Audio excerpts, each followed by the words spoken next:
Good day, everybody, and welcome to the Ammunation. I am your host, Craig Bragg, and with me tonight is the intimidating Irving Twin. How are you, sir? Living the dream. Good, good, good. You're How are looking you? well. You Thank got a you. big smile on your face. It's been a good week. I'm not even sure why. Oh yeah, nothing spectacular happened. It's just been Yeah. a markedly good week. Well, that's good. Yeah, just Uh, things seem to move along. Despite this frozen hellscape that you and I are living in right now, yeah, it Yeah. hasn't been too bad. Monday was family day, so everybody had it off. But we were buried under snow, so just chilling at home. Haven't been able to take the dogs out too much just because there's nowhere to walk. Most of the sidewalks in my area haven't been plowed, so I take them for little short walks on the court. But I've been hitting the gym. I've been getting to the gym. I changed to the gym. There's two LA Fitnesses in my town, so I moved to the other gym just to check it out, and I actually like it better. So I'm probably going to end up going there, and I'll probably end up going. When the nicer weather comes, I'll walk there because it's only a 45-minute walk, and that's a nice mile or so worth of walking. Nano Reaper in the house. Hello, Nano Reaper. Damn it, Irving! I caught your superpower. I am so sorry. I did am you so did you sorry. Did you destroy did you did you just destroy some high tech electronics? fuck. Like I'm not kidding. I set up grounds all over the place so I can ground myself. Hey, and you know Oh what? You don't always have to suffer the nasty shock of touching like the lamp.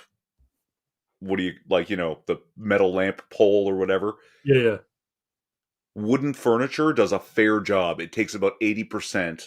And then when you go touch something metal, it's a tiny, right, tiny snap. yeah. Yeah. But you don't feel a pop or a snap when you touch wood. No. And, Yeah, and you wouldn't. actually, if you put both hands on it at the same time, you get more off somehow. That is weird. You'd think it Yeah. would just like you'd just be completing the circuit between both hands. Who knows? Hey, Nope, but everything I touch seems to shock me. Yeah, it's just that, you know what? It's the dry weather, man. And Nano Reaper, if I recall correctly, is in Texas, right?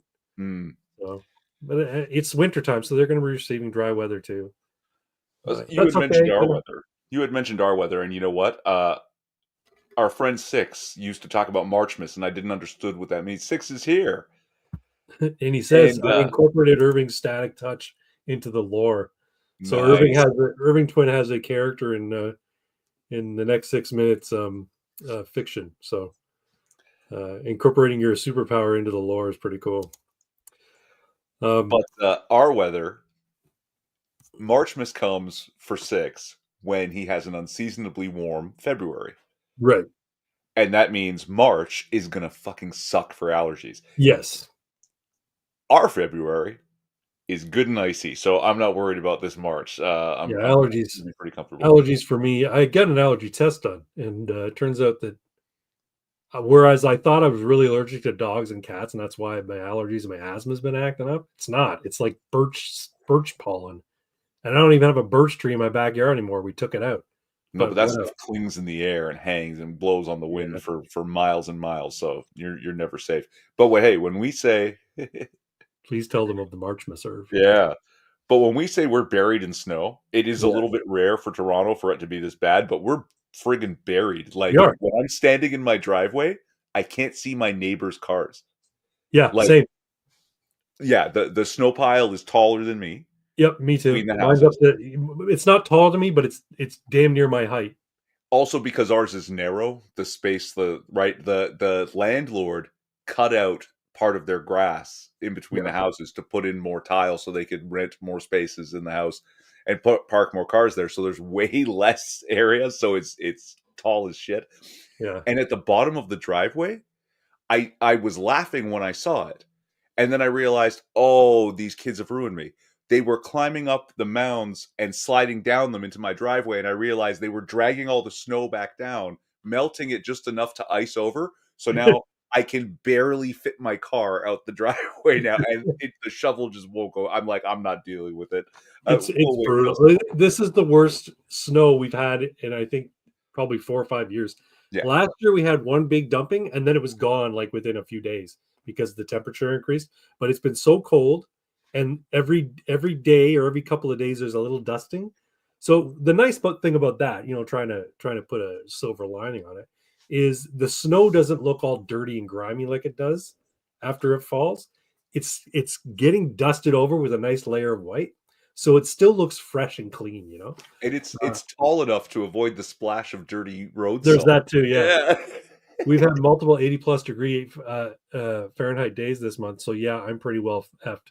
Yeah, sorry to hear that, man. And hey, we got Costin in the house. Good to see you, Costin. It's been a while. Hey, Austin. and next week it will be in the 70s. Right now it's 41 with a wind chill of 27 degrees because I live on the water. Mm. The wife and I are heading to Florida next week. We're flying out on Thursday. We're landing in Orlando. We're hanging out there for a few days with our friends, and then we're driving to Bonita Springs, which is where the wife's parents live, and we're going to hang out with them for a few days, and then fly back. So we're going to get to escape this frozen hellscape that is Canada for a little while, which is nice. And hopefully when we come back, it'll be back to sort of spring weather, but who knows? Shall we get started, egg drinker? Well, raw eggs. Almost. What do you mean by egg drinker? So, I hate eggs, right? You don't like And eggs? no, I really don't. Like fried So, eggs? no, fry an egg. It's something with the texture, maybe. I don't know. I can eat an egg as like accoutrement, you know, like an egg on top of a burger or Right, right, in a right. bacon sandwich. That's delightful. But Yeah. just eating eggs, no, I can't like eat like a mouthful of scrambled eggs, So like a eggs mouthful of on eggs on toast with avocado? no, not really. Like, I mean, Mm. I showed you that recipe of that thing I made. I don't know what it's called. Is it someone said maybe that's huevos rancheros, Right. right? Where, and then, it's like an egg taco basically, but it's loaded with so much stuff. Like I throw so much ham and onions, tomato, mushroom, spinach, like just loaded up there. Yeah, make sure I don't fly on Yeah. an inverted delta. So we can get into that. I'll talk about that in a bit. Uh, that's funny. So why are you calling yourself an egg drinker tonight? Well, because I found those cartons of egg whites, Yeah, right? That you just open and pour them. And as I was working with them to like make those omelets, get them into other stuff, like I make rice with like shrimp and broccoli, and then I put a bunch of eggs in it because the eggs disappear when you mix it all up, and you can't sure. really taste or texture And eggs. it's pure fucking protein. Right. So the egg whites are all the good stuff about eggs with none of the fat. Hmm. And I was like, how do I get more of this? Because I can't just make eggs in the morning because I hate eggs. Turns out the eggs in a carton, the egg whites in a carton, Yeah, are like somehow pasteurized, and you don't need to cook what's in the carton. yeah. They're You could fine drink it. like that. Yeah, So I was like, wait a minute, can I make like some sort of smoothie? I eat yogurt and berries and nuts in the morning, and sure enough, there are kinds of recipes where I'm putting like 2/3 of a cup sometimes into my yogurt, uh-huh. just egg whites, stir it up, turns my yogurt into like how like when you let your ice cream sit too long and it Yeah, yeah, melts? yeah. It's that texture now. Fill it with berries and nuts, That sounds good. and I'm getting, yeah, between 15 and 25 grams of So are protein you depending on my tracking mood your in the morning. macros with the food app? No, I just in my head, You just right? keep Like, track. yeah, because I need this to be sustainable, right? Yeah, yeah, yeah. Like something that I just do and I don't have to worry about it. So I'm not tracking, you No, know, I hear you. The reason I track mine is because I want to know that I hit my 200 to 220 grams of protein every day. I'm not as 220. yeah. Well, You that's don't need that's 220. No, that's man. where I Point want to be. 0.7.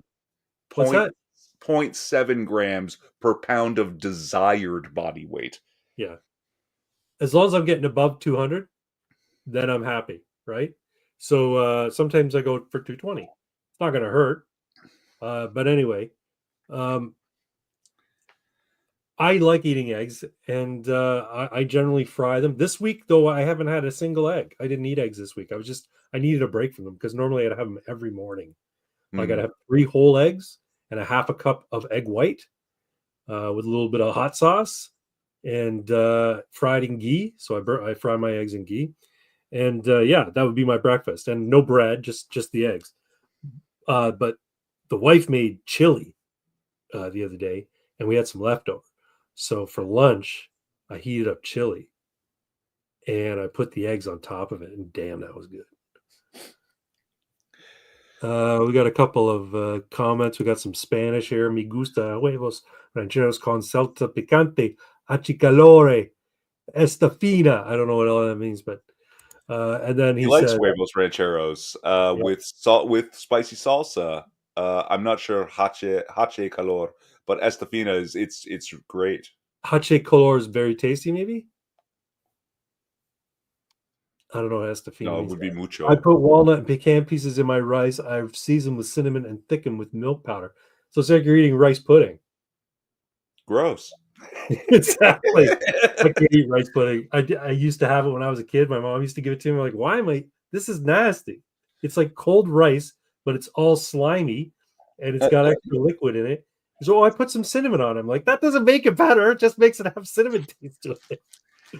So So fun. estafina is so fine. Achicalors, I think, is tastes great or something. I don't know. Um, Yeah, so no, I'm a big egg guy. I like eggs, and it's not just the protein. There's lots of good things in eggs that you need. Like the yolk has a lot of extra amino acids and nutrients that you need. So that's why I'm a big fan of eggs. But So lately, I've been in the morning, and just because I'm getting kind of, you get bored of the same thing all the time. sure. This last week, I've been, doing. The wife picked up Vector, Kellogg's Vector cereal. So it's basically Special K with a few extra little things in it, and I think it's got more protein, but it's got check more the sugar protein. That's content. it. And we drink high protein milk. So we drink the Natrel that has 18 grams of protein per cup. So I'm getting high protein milk, high protein breakfast cereal, and a banana with it. Uh, Oh, so hold on. You mentioned them, and this might even be an oddity. Hold on. He mentioned Bananas? bananas. You don't like bananas? No, I used to have a banana every day for breakfast.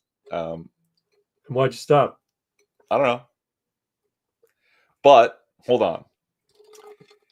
So you know how everybody knows tomatoes are fruit, right? Yeah, It's not a vegetable; it's fruit, right. but nobody really knows why. Like the oversimplification is, look, if you eat the part that has the seeds in it, it's a fruit. But what is that? Like, what does that mean? Like what is the technical definition here? How I do we thought know it's I fruit? thought it's a fruit because it has seeds, versus vegetables don't necessarily have seeds. Oh, no, no, no. If the seeds are inside the part you eat. So, but Oh, what is that? What is that part you're eating? A fruit is the mature ovary of a flowering plant. mature ovary or the mature The ovum? mature ovary of the flowering plant. Okay. And you eat the ovary. Now, here's where my research got wonky, and I'm not going to give any more details about this. If you're interested, you go look it up on your own time, guys, but check this the fuck out. Bananas are berries, and strawberries aren't.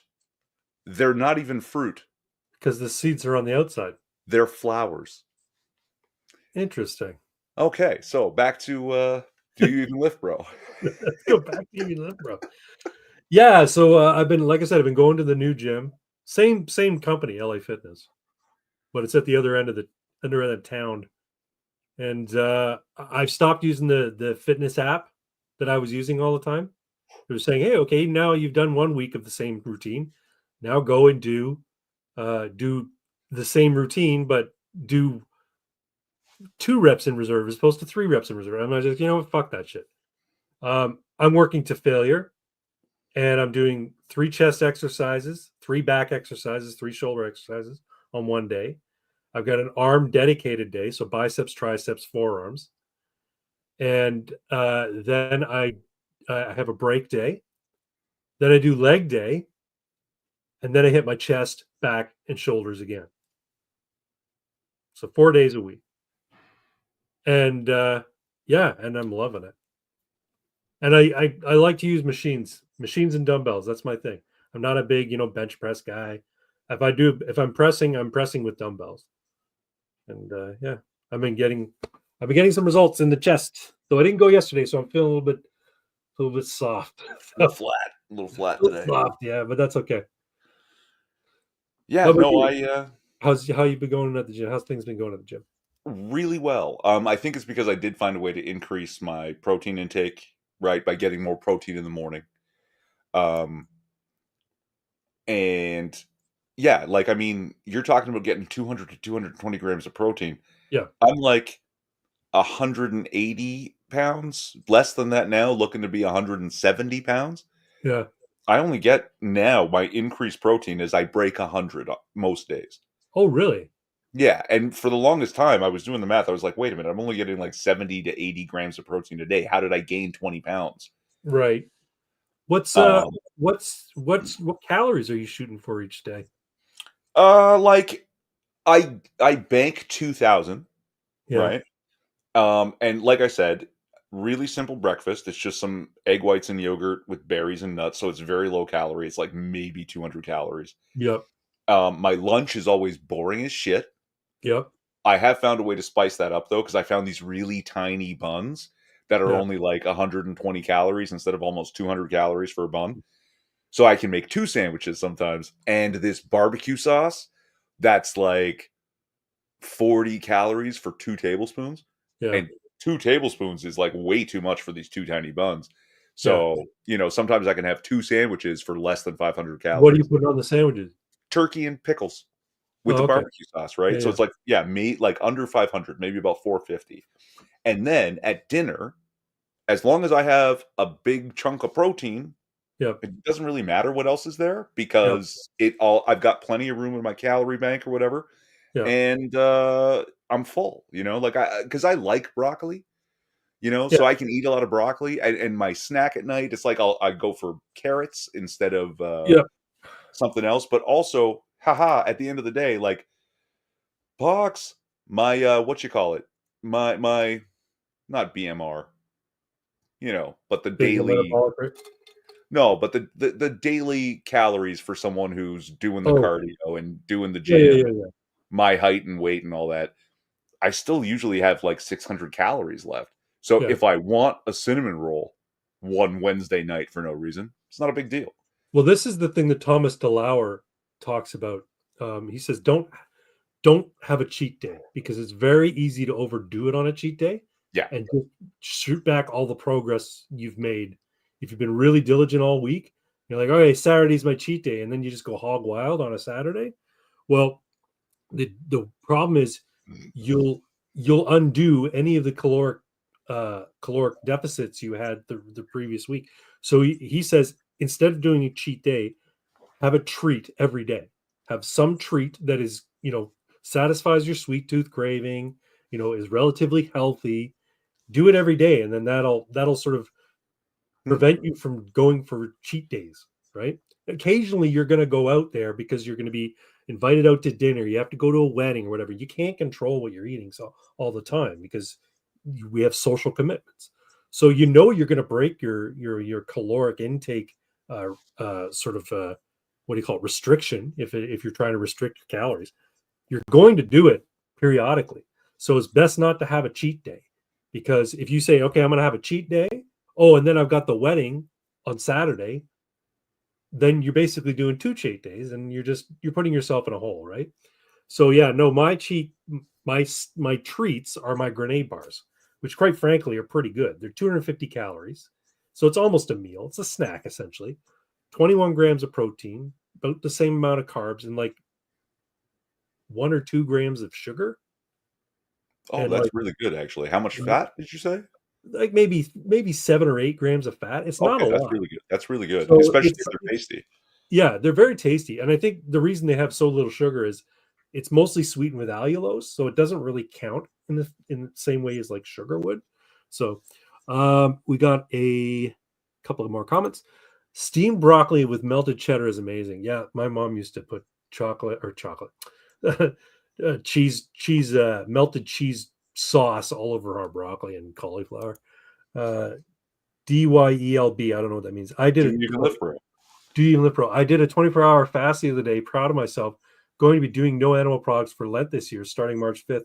Wish me luck. Well, that's good, man. Good for you, Pox.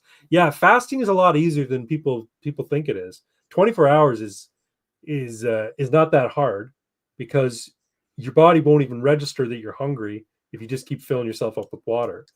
48 hours was, remember they used to do the 40-hour famine thing at school?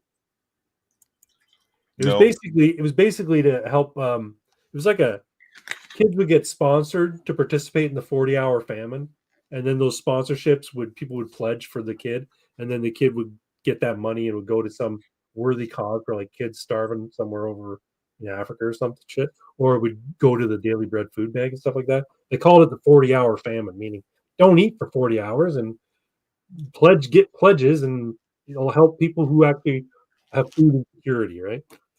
48's not that hard. 72 is what I've done, and quite frankly, after the first 24 hours, it wasn't that hard at all.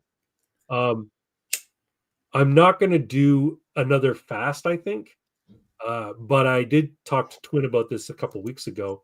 Um, no frills dinner tonight. 10 ounces of tuna with black pepper and salt. That's very no frills.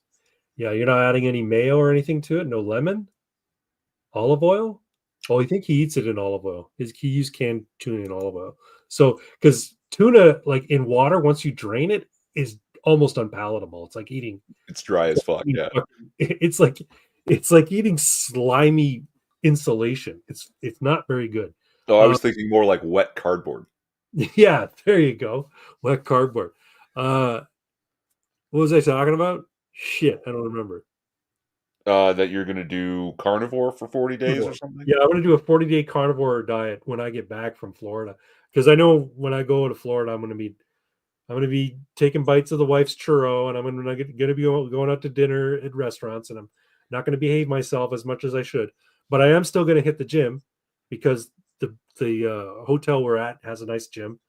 And yeah, so That's good. before that, a week away, but I'm still going to try and maintain my fitness goals. And then 40 days of carnivore will put me at a huge deficit for calories, which should help me lose a lot of weight. And hopefully, because I'll be in ketosis, I'll be losing a lot of fat too. So see, and like, I was having some thoughts about this. The difference between our philosophies and strategies. yeah, Um, it we're technically, are we bodybuilding? Is that like the thing that I'm trying to build. I'm trying to get a superhero physique. Yes, that's partly why I'm doing above 200 grams of protein. I want to pack on muscle. So that's bodybuilding, right? Yeah. And the thing is, like, when you're not 15% body fat, you should be cutting, right? Right. I believe in the possibility of recomposition, right? Some people say no, you can't do that. It's like, yeah, I bet you It takes can. Like, long. it's It takes a while, and you need to be really diligent. building muscle and burning fat are two separate processes that I'm Mhm. sure they can both happen at the same time. Right. But I was thinking about this. I finally figured out why I'm getting frustrated. I come from a background in my youth of more athleticism than you do. I did martial Oh arts yeah. a long time. Like, we go out, throw the ball around, play pickup football, basketball, or soccer, whatever, right? You were not like that so much. No, Like, you'd ride your I bike was. to your buddy's house to play Dungeons and Dragons. We'd get on our That's bikes right. and disappear for 10 hours, right? I was sedentary. Here's the thing: when I was young, when I was a teenager, I was a bone rack. I was like, I didn't put on weight. Didn't matter Yeah. how much I ate, I didn't put on weight.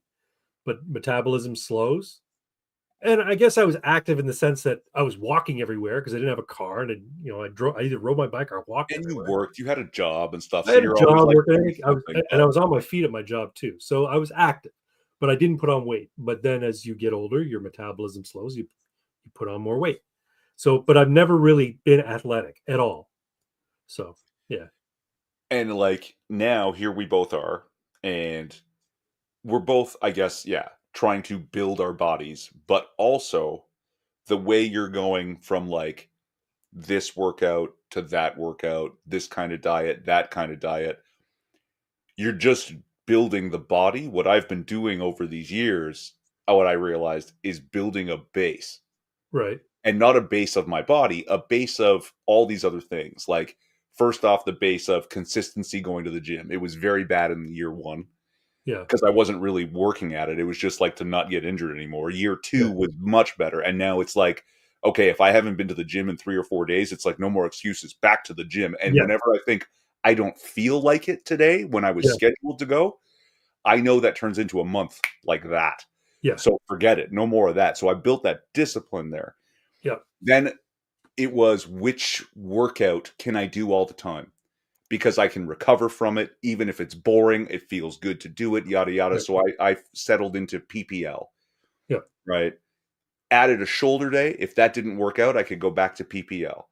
Then I'm doing the cardio thing. And okay, so now every day that I'm in the gym, it's 25 minutes of a fast walk. Then I hit the weights. Now diet, and diet is something that I've always been fairly good at. Yeah. And I like, because I had that crazy fucking like accidentally did keto for 6 straight months, never, not 1 ounce of sugar in the entire, Yeah. like not 1 gram of sugar for 6 months.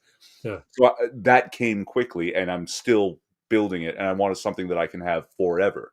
Yeah. Whenever I go, okay, so let's try this, that doesn't work. When I step back from that, I'm stepping back to the base I've built, to my PPL, Right. to my cardio, to my diet.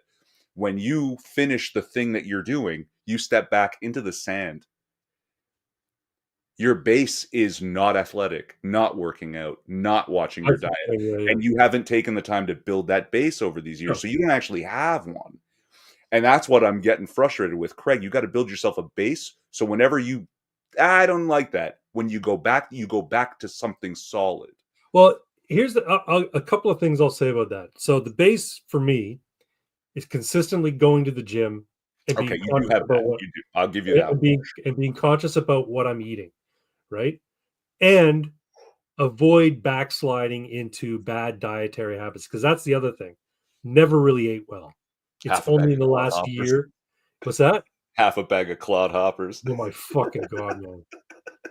I never really ate well, and I'm very prone to binge eating sweets. Um, Now there's lots of people who say there's psychological reasons for that. Maybe there is. Maybe I'm repressed about something. I don't know. But the point is, I know what my trigger foods are, and I have to. That's where I have to work to stay away from that sort of stuff. In terms of my base, I guess it's what I've been doing for the last 2.5, 3 years, going to the gym consistently. I took a month off the gym one time, and I felt like shit. And yeah, so and it was primarily because I felt I couldn't breathe. I'm like, I can't work out because I can't fucking breathe. Finally was able to get my breathing back in order with my asthma, Mhm. and I'm feeling much better, and I can do a hell of a lot more. Speaking of which, now I know you're not really big into the whole uh you know magic bullet supplementation thing, but I've constantly looking at things to sort of like, what can help me build muscle that isn't TRT, that isn't, some crazy, uh, you know, uh, crazy foreign root extract. And Turk! what's that? Turk! Turkesterone. Yeah. Yeah. No, here's I'm the getting thing. on it. I'm gonna get some soon. Good for you. Yeah, Month or you know 2. what? I I'm gonna might try try it. it too. I might try it too. I think what I'm gonna try and do is we got something. Craig sees a box of Little Debbie's and eats it at a box of little. Yes, it's true. I don't know what Little Debbie's are, but yeah, if there's something sweet in the house and I like it, I'll binge it. Um, Craig's gonna be on the roids next year. No, I'm not. Uh, so I like having conversational chats with Hey Pi, which is an AI conversation tool. Hmm. And I brought up myostatin blockers or myostatin inhibitors. And right now, the myostatin inhibitor research is happening in labs. There's no official pill or drug out there, but they are working with, you artificially derived myostatin inhibitors to give to people with muscular dystrophy and muscle wasting disease and stuff like that. Sure, sure. However, in my research, it turns out that blueberry extract. So if you get concentrated blueberry concentrate, so you can buy blueberry. Basically, Weber Naturals sells a 36-to-1 blueberry concentrate. It's like a pill or a capsule, and it tastes basically one capsule has the equivalent of 36, has the equivalent of the I want to say anthracins. I can't remember what they're called, but Whatever. the compounds in blueberries that act as a natural myostatin blocker.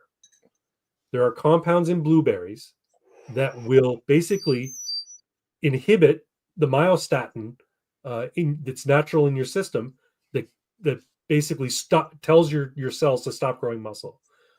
if you take the blueberry supplementation, if you do enough of it, you can't just take one every day. You should probably do two or three every day. The idea being that these chemicals, these compounds that are in blueberries that act as a natural myostatin blocker, will have an effect and help you grow muscle. So that's nice to hear, because as well as these myostatin blockers, I wish I could remember the name of the compounds, but there's two of them. They also are high in resveratrol, which is in blueberry as well, which is also another sort of longevity type of compound and helps with cell repair. So yeah, blueberry Sure. extract, folks. That's the way to build muscle. But you know what the best myostatin inhibitor is? What's that? Heavy lifting. Yes, sure. It's probably much better than the blueberry extract, right? Well, Like, 'cause you can't just take the blueberry extract and expect to grow muscle. You have to right. actually you have to But tear the you can fibers lift in order heavy to grow the things muscle. without eating blueberries and Yeah, no, gain muscle, right? So, like, that it's actually superior. And I'm not saying don't use it to help. I'm saying I eat blueberries every day, good for you. right? They go in my yogurt egg mix. It's probably the best thing to add to your, because not only that, it has a lot of antioxidants, which is good for free radicals I and all take that. the mixed berry. They call it mixed berries, but they do put flowers in there. Oh yeah, Yeah. flowers. Yeah, I buy the big frozen bag because it's Yeah. actually the same price by weight, but it comes with like blackberries, raspberries, blueberries, and strawberries, which are actually flowers. So but Whole yeah, food then they go in garbage my will yogurt. increase estrogen. That shit can make you gain hard to get rid of fat. It's true. So yes, thanks for reminding me of this. So the phytoestrogens in food, yes, they can be all over the place. They sneak soy in as a preservative into all your frozen shit. Rather than trying to avoid them can actually be very difficult. Uh, but you can eat more broccoli. What the hell?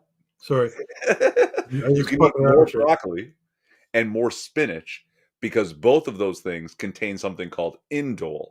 And indole is an estrogen blocker. So Oh, even good. if you're getting the phytoestrogens, indole, yeah, takes care of you. Counteracts it. Good to know. But yeah, no, I wouldn't say that. I wouldn't say taking blueberry extract or eating lots of blueberries is going to build muscle Mm. for you. I'm saying that No, it's in going to help. addition in addition to the stimulus you give yourself through lifting heavy weights repeatedly, uh, when your body starts building muscle to repair the damage you've done, there is a what do you call it, a hormone in your body called myostatin, which tells your body to stop building muscle. So if you can take these compounds that will tell your body, hey, stop producing myostatin, we need to build muscle, then it will help you to continue to build muscle beyond your normal, what your body would normally do. That's the idea behind it.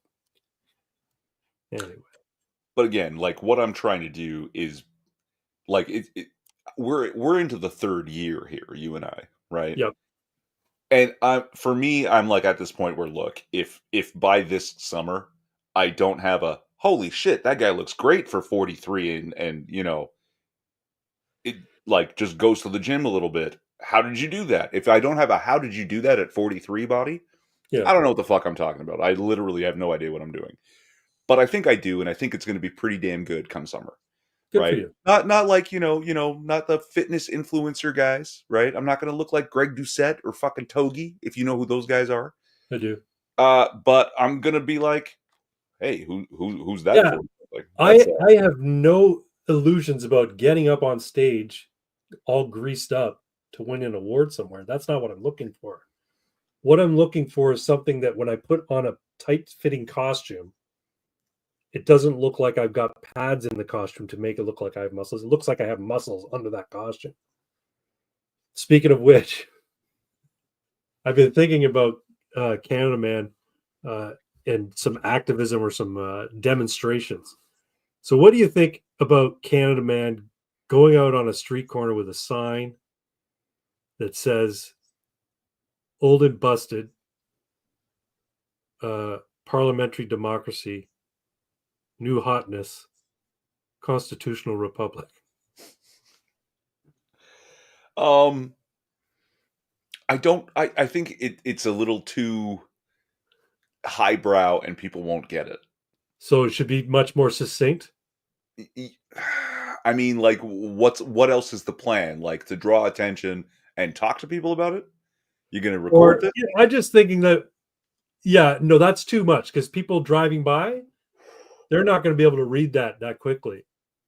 But I'm thinking something along like Canadians first would be good, or mass deportations now.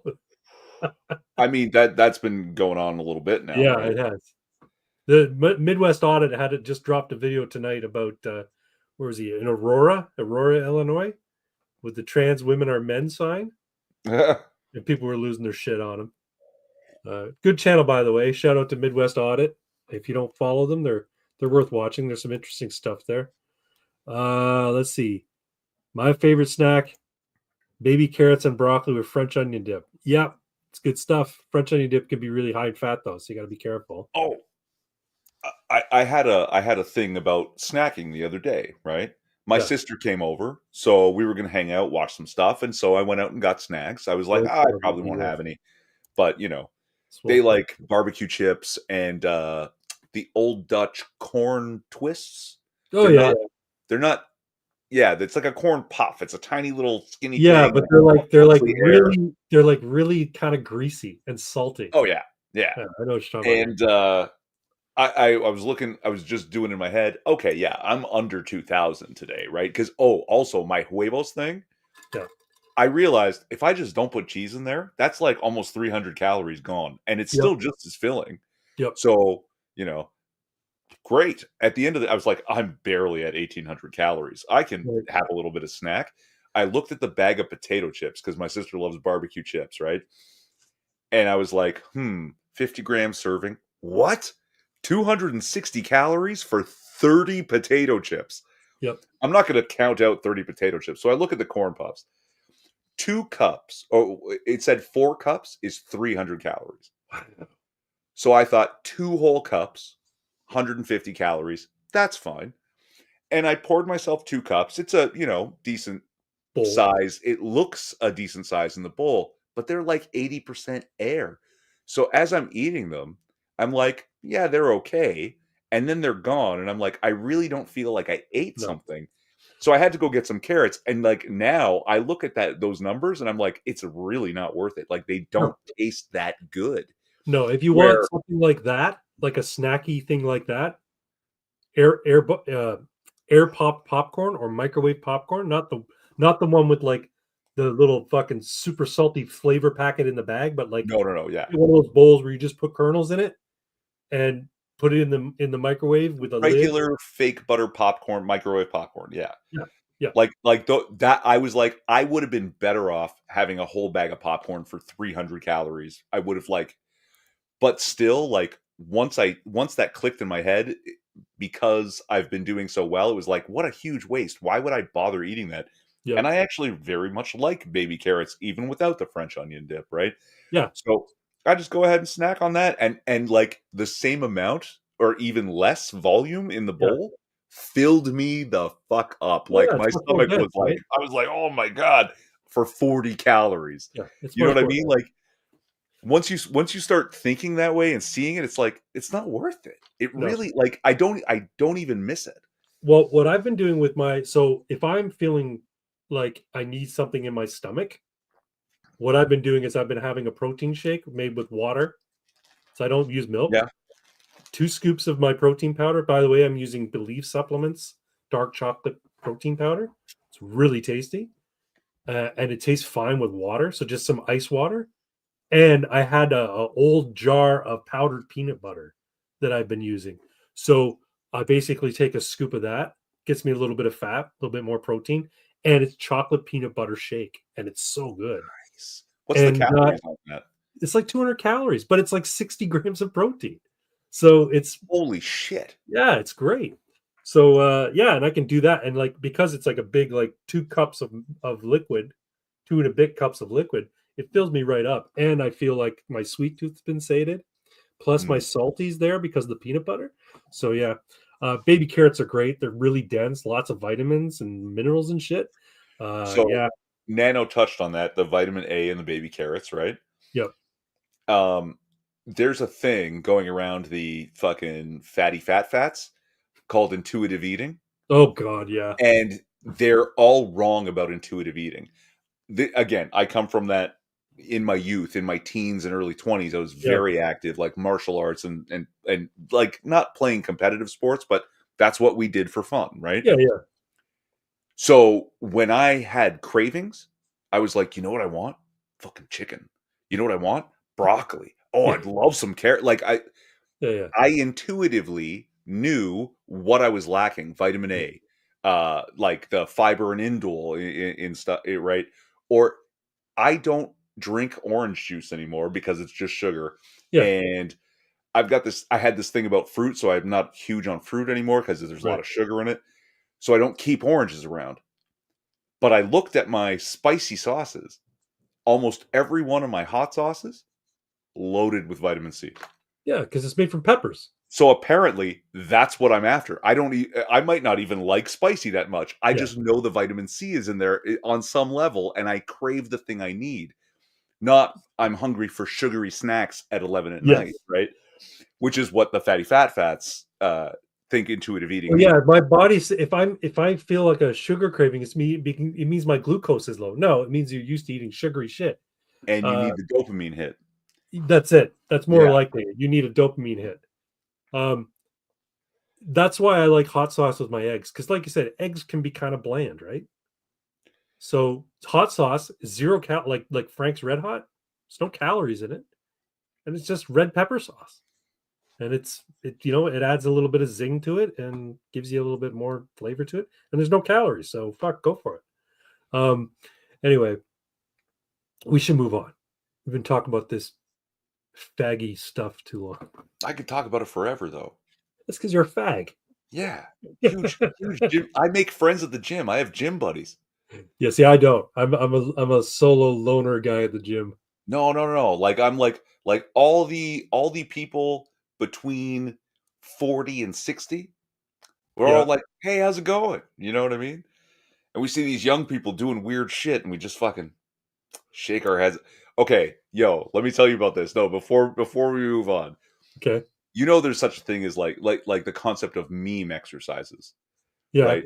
That why are you doing that exercise? There's already a good version of this and you're not doing it. This chick drags a bench from the area where the benches are yeah, all the way over to between the cable machines. okay, Okay. She sets the cable, the adjustable cable that runs up and down the pipe there. yeah, She sets it right at the bottom okay, and puts 5 pounds on it, like the absolute lowest weight. yeah, She grabs the cable handle over the bench, okay. then facing the machine, steps on the bench, and one-legged does step-ups with the cable. What? There is literally no difference from using the dumbbell because the straight down gravity is the exact same tension, the exact same constant tension. You have done nothing. That's Like you, insane. yeah, it just ridiculous. Like, hey, someone drags it over there so that they can do their fucking pullovers on a Sure. bench. I understand you want like a good angle and stuff. You got heavy weight, you want to really lean into it. Good for you. This was just nonsense. You could have done it with a dumbbell in the dumbbell area where the benches belong. I don't like step ups anyway. I love step ups. I've got stupidly long legs. So squats, sometimes if my feet are too close together, like they should be. Yeah. Yeah, I know. I'm sorry. Okay. I could talk about it forever. It feels like my femur is trying to escape through my patella because it is. So I have to spread my legs stupidly wide for my stupidly long legs. Now that means I'm basically doing a sumo squat. And now something force arc, Yeah. terrible for hypertrophy. Yeah. The weight is not distributing properly onto the quads. So even though I can generate power and get stronger, which I did. I was doing squats like that for a long, long time. Yeah. I doubled my squat weight in like less than 2 months. My legs did not look any different. They were not any bigger. I did not have any more cut because the force arc distribution, weight distribution is terrible. But with a step up, because I don't have to spread my legs, yeah, with very little weight, I just started doing them. And it's like, holy shit, I feel that immediately in the hamstring and the glute. Oh, okay, no. Craig, I'm sorry. I Keep watched going, some of man. those. I watched some of those fitness ladies, Oh yes, I know. right? Yeah. Not just because they're hot, but because holy shit, look at the fucking thighs and ass on this chick. How the fuck I do I do that? know. I'm so impressed. Like when I see women who've like been working at themselves, I'm like, you're such a good specimen. Yeah. Like I'm looking at these girls, I'm like, what a specimen, you know? And I was at the Pure Muscle and Fitness with my trainer a couple weeks back, and I'm like, there's this girl, she's dressed in like a white, white stretch pants, Mm, yoga pants, and a white tank top. And she might have had fake tits. I don't care. She was perfectly proportioned, and she had the best glutes and the best thighs. I'm like, and I'm doing my shoulder press on the machine. I'm like, trying not to stare. And Chevy goes, "What?" I'm like, trying not to stare. I'm like, man, there's some great specimens in this gym. He's like, yeah. And his girlfriend, who he lives with, she goes to the same gym. She's also a trainer. She trains at the same gym, and she's there that day. So I'm like, man, it must be fucking hard for you. I mean, his girlfriend's hot too. Like she's got a great body as well. But this woman, I'm like, holy shit, she looks like she should have been wearing a Wonder Woman fucking outfit. She had the yeah. body of a woman. She looked really good. Anyway, But you uh, know what I tried? well, that's not 10 to 10, 10 out of 10. That was 10 out of 10, not creepy as fuck. When I say I've been watching the fitness girls, I mean on the YouTube, the ones that show you Oh, I see, workouts and stuff. like lean beef patty and shit. Yeah, yeah, yeah. Yeah, I mean she's okay. But I mean I was looking at the I what are they called? IFBB pros. One of them is Julia Renee. Not familiar. Uh she look her up. She's fucking enormous for 5'2" and 135 pounds. Um, but I was like, you know what? They seem to know something to do with growing ass. So let's give it a try. And I did the RDL hip thrust combo. Holy fuck. Like Yeah, my ass was on fire. Right. And it like for me, it doesn't necessarily replace squats and deadlifts, but it's like, you know what?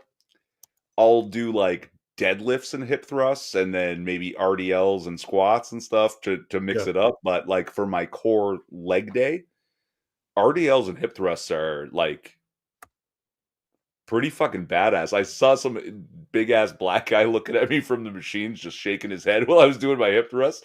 I was Yeah. like, "Have you tried this? It fucking burns, bro." And then next to me in the next Smith machine, there are Yeah. these girls bench pressing, and I Yeah. just look over. I'm like, girls doing Hey, bench press, ladies. guys doing hip thrusts. It's like, what a time to be alive. I always feel weird when I'm doing leg abductions and leg abductions, hip abductions and hip adductions, because it's like it's mostly girls you see doing that. Yeah, I'm like, no, you still, even if you're a guy, you still got to work those fucking muscles out. yeah, and the abduction is actually great for glute. Yeah. Right, it Oh targets the fuck, glute on that interference. weird Holy angle, shit. yeah. But no, you know what? Like the muscle, I did the. You said the abduction or the adduction? Add means bring your legs together. Ab Right. means separate them. Yeah. So the abduction exercise. Yeah, I did it one day after not doing it for months and months and months. And the next day, man, fuck, my inner thighs were like in agony. I'm like, did I give myself two hernias? No, I just worked muscles I haven't worked in a long time. yeah. Anyway, See, all right, no. we're gonna move on off of this Alright. because you want to make a fitness channel, I want to make a gaming channel, so we're gonna do something a little bit different. First, there's one more comment. Uh, Six would like a big ass. Tell me of their ways, Irv. Hey, You see RDLs that? and hip thrusts. Have you seen that guy? He's like a short guy. He's got dark hair with a mustache. but he's got these fucking ridiculously large glutes to the point where you think he's got like implants in there. No, he's just this dude who's like a bodybuilder. He's like a small guy who's a bodybuilder, but he decided, no, I'm going to work my glutes out like a motherfucker. So he walks around wearing these tight shorts, and his ass is like this huge round thing, and it's like it's almost like he's a cartoon character. They're so disproportionate with the rest of his body. He's still got muscles everywhere, but his glutes are nonsense. It's like it's insane how big they are.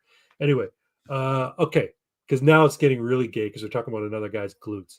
Okay, we're all round and muscular. Muscular. Muscular, as Joe Rogan would say. All right, we're gonna move on, folks, to nobody makes games anymore. Well, this is new. This is new, yeah. This is a new topic. I've been working on and off on a game idea that I've had for a while, which, quite frankly, is nothing too insane, nothing too. Where is it here? No, it's cool as shit. Don't understand. Okay, you think it's cool as shit. I like it because I think it's a cool setting and I think it's a cool concept. But anyway, it's called El Camino. Neo fantasy road trips across the United States of weird. That's the fucking cover right there, right? Yeah, my friend did that for me. That's not AI? That's AI. Oh, he okay. You used AI to create that. Yeah. Okay. Yeah, Because it's cool. yeah, that's awesome. I really like the fonts for the title. I think that is so fitting somehow. And she's a cute looking there elf chick there sitting in the front, sitting on the hood of the car there. Right. Like, yeah, she's a cyberpunkish looking elf, and there's a definite decrepit destitute to the car and the background, and then that super classy calligraphy elf. Yeah. I mean, it all Well, fits. it almost looks like the little silver sort of like plate that you would have on the back of your car. Because if you look at the different Elf Camino like designs, like for the car, when they had the little little badge on the back of the car, they're often done in like a little script like that. Mm. So, But like, what do they call that when all the different elements are completely disjointed from each other in such a perfect way? They make something brand new. That's like I'm when not you put 5 I'm different not kinds of familiar with the alcohol. term, but I I don't know if there's a term. But like I want to say Deus Ex Machina. When you put 5 different types of alcohol together and it tastes exactly like iced tea. You know what I mean? Like this should not work, and then it did. You know what I'm saying? Pox Like is yes, I do. Pox is sharing images that are making me laugh. That's all. Anyway, so yeah, this is my game. No, I appreciate what you're saying. Yeah, there's certain. Well, this is, and that, you know what? That's the game in a nutshell. It's a mix. Or you know what? I'm going to share something with you folks. I've already started working on this game. I have the introduction already started. So let me switch to that, and y'all can see what what I'm talking about. So this is a Google Doc that I've been putting together. It's called Elf Camino: The Introduction. I can read it out to you if you like. yeah, go for it. All right. Let me get a sip of my water because my mouth's a little dry. Spritz. Welcome to El Camino, neo fantasy road trips across the United States of weird. This is America, but not the one you know. As you mosey down the side roads through Micanopy, that's in Florida, by the way, you see a goblin with a roadside stand selling sketchy fuel additives he brewed up in his mobile lab. A little further on, you pass by a biker bar where a dozen green-skinned and pig-nosed orcs are admiring their bikes for a moment. Stop admiring their bikes for a moment to give you the stink eye. You'd love to challenge them to a race, but you haven't got time for that. You're headed north to Buffalo, and you need to get this weird-smelling box to the client by noon on Sunday, or you don't get paid. The trip down was bad enough. Going back won't be any easier. You had to replace a tire when a manticore shot its spikes at you just outside of Virginia Beach. You sent him packing with some buckshot, but that nasty critter is probably looking for a rematch.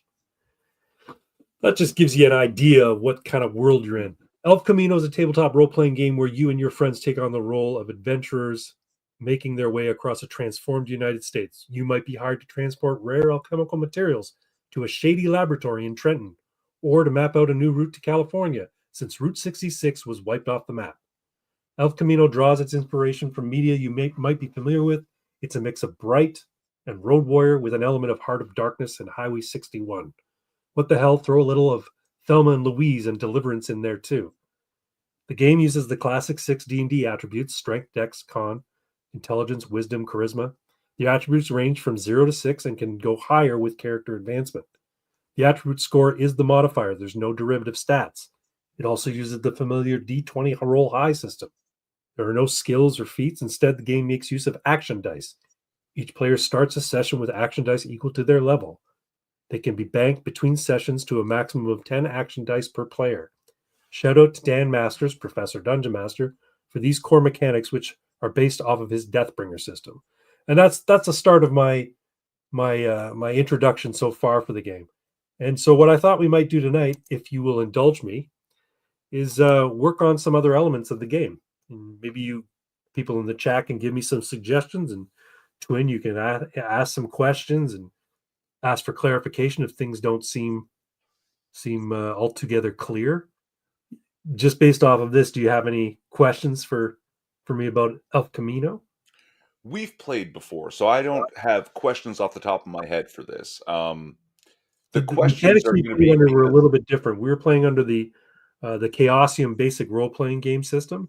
But the crunchiness doesn't matter to me. It yeah, literally doesn't, right? Like I could do this all in my head without ever writing anything down, and you guys are like, "How do action dice work?" Oh, that game's too crunchy. Like the yeah. crunch is on Well, you. Pox has a So good question. Action dice is basically you get a D6 for every level. Each session you sit down, you get a D6 per level. So if you're level 3, you'll get 3 D6 at every time you sit down in a session. You can bank up to 10 of them on your character. And what you can do is you can use them to modify any roll. So you can add them to an attack roll. You can add them to your damage. You can take them away from the Games Master's attack roll, or you can take them away from damage you've taken. So the idea is that if you really want to do something, then and you rolled like say a 15, and you know you need a 16, you can spend an action die. You can either roll it and add to it, or in the case of 15 to 16, you just basically need to give it up because you can't roll lower than 1 on the action die. sorry, And you and can roll it. the action die is what die? It's a D6. Okay. And you can use as many as you want. So if you have 6 action dice sitting in your pool that you haven't used this game session, and you roll say a 4 on this attack that is, you want to kill the big bad evil boss because you guys have been swinging and missing for the last 3 rounds, but you're so close to hitting them, but you still miss. Or maybe you miss by a mile, but you have 6 action dice. You're like, fuck it, I'm gonna roll them all. So you roll all 6 action dice, you add that to your roll, and bang, you've hit the guy. Natural 20s are natural 20s like in D&D, so they're considered criticals. Natural ones are natural ones, so you can't use action dice to change a natural 1 into a non-critical failure, but you can add d6s to a 20. And so no, it's not a D100. We're using a D20 like normal. All right, so if there are known skills, how do characters differentiate between classes or archetypes outside of your base stats? Okay, so we can get into that. That's one of the things I was going to talk about. So there are basically you have archetypes, which are essentially professions or classes, and then races also have their own individual sort of special abilities that will flavor their character. And some races are better suited to different professions than others. Also, something unique about the way I've done the races is instead of your profession determining how many hit points you get, like whether you're going to roll a D8 or a D6 or a D10, your race will determine how many hit points you roll each level. So, for instance, orcs get a D10, elves, dwarves, and humans get a D8, goblins get a D6. Goblins are the tiniest. They're only about 3.5 feet tall, and they're spindly little agile creatures versus dwarves and human and elves who are roughly the same mass. They just distribute their weight a little bit differently. Dwarves are shorter and built and more heavily built than elves and humans. But orcs are the big motherfuckers. They're like 6 to 7 feet tall, and they're generally well muscled, right? So they get a D10 in terms of their hit points. I have a question about your crunch. Sure. The action dice can be Yes. banked, right? Yes. So a level 10 character gets Yeah, 10 action dice. right, And if he uses none of them, he gets to bank nothing. right. So use them or Or lose them. could there be a thing at, say, level 5, you start getting one more bankable action die?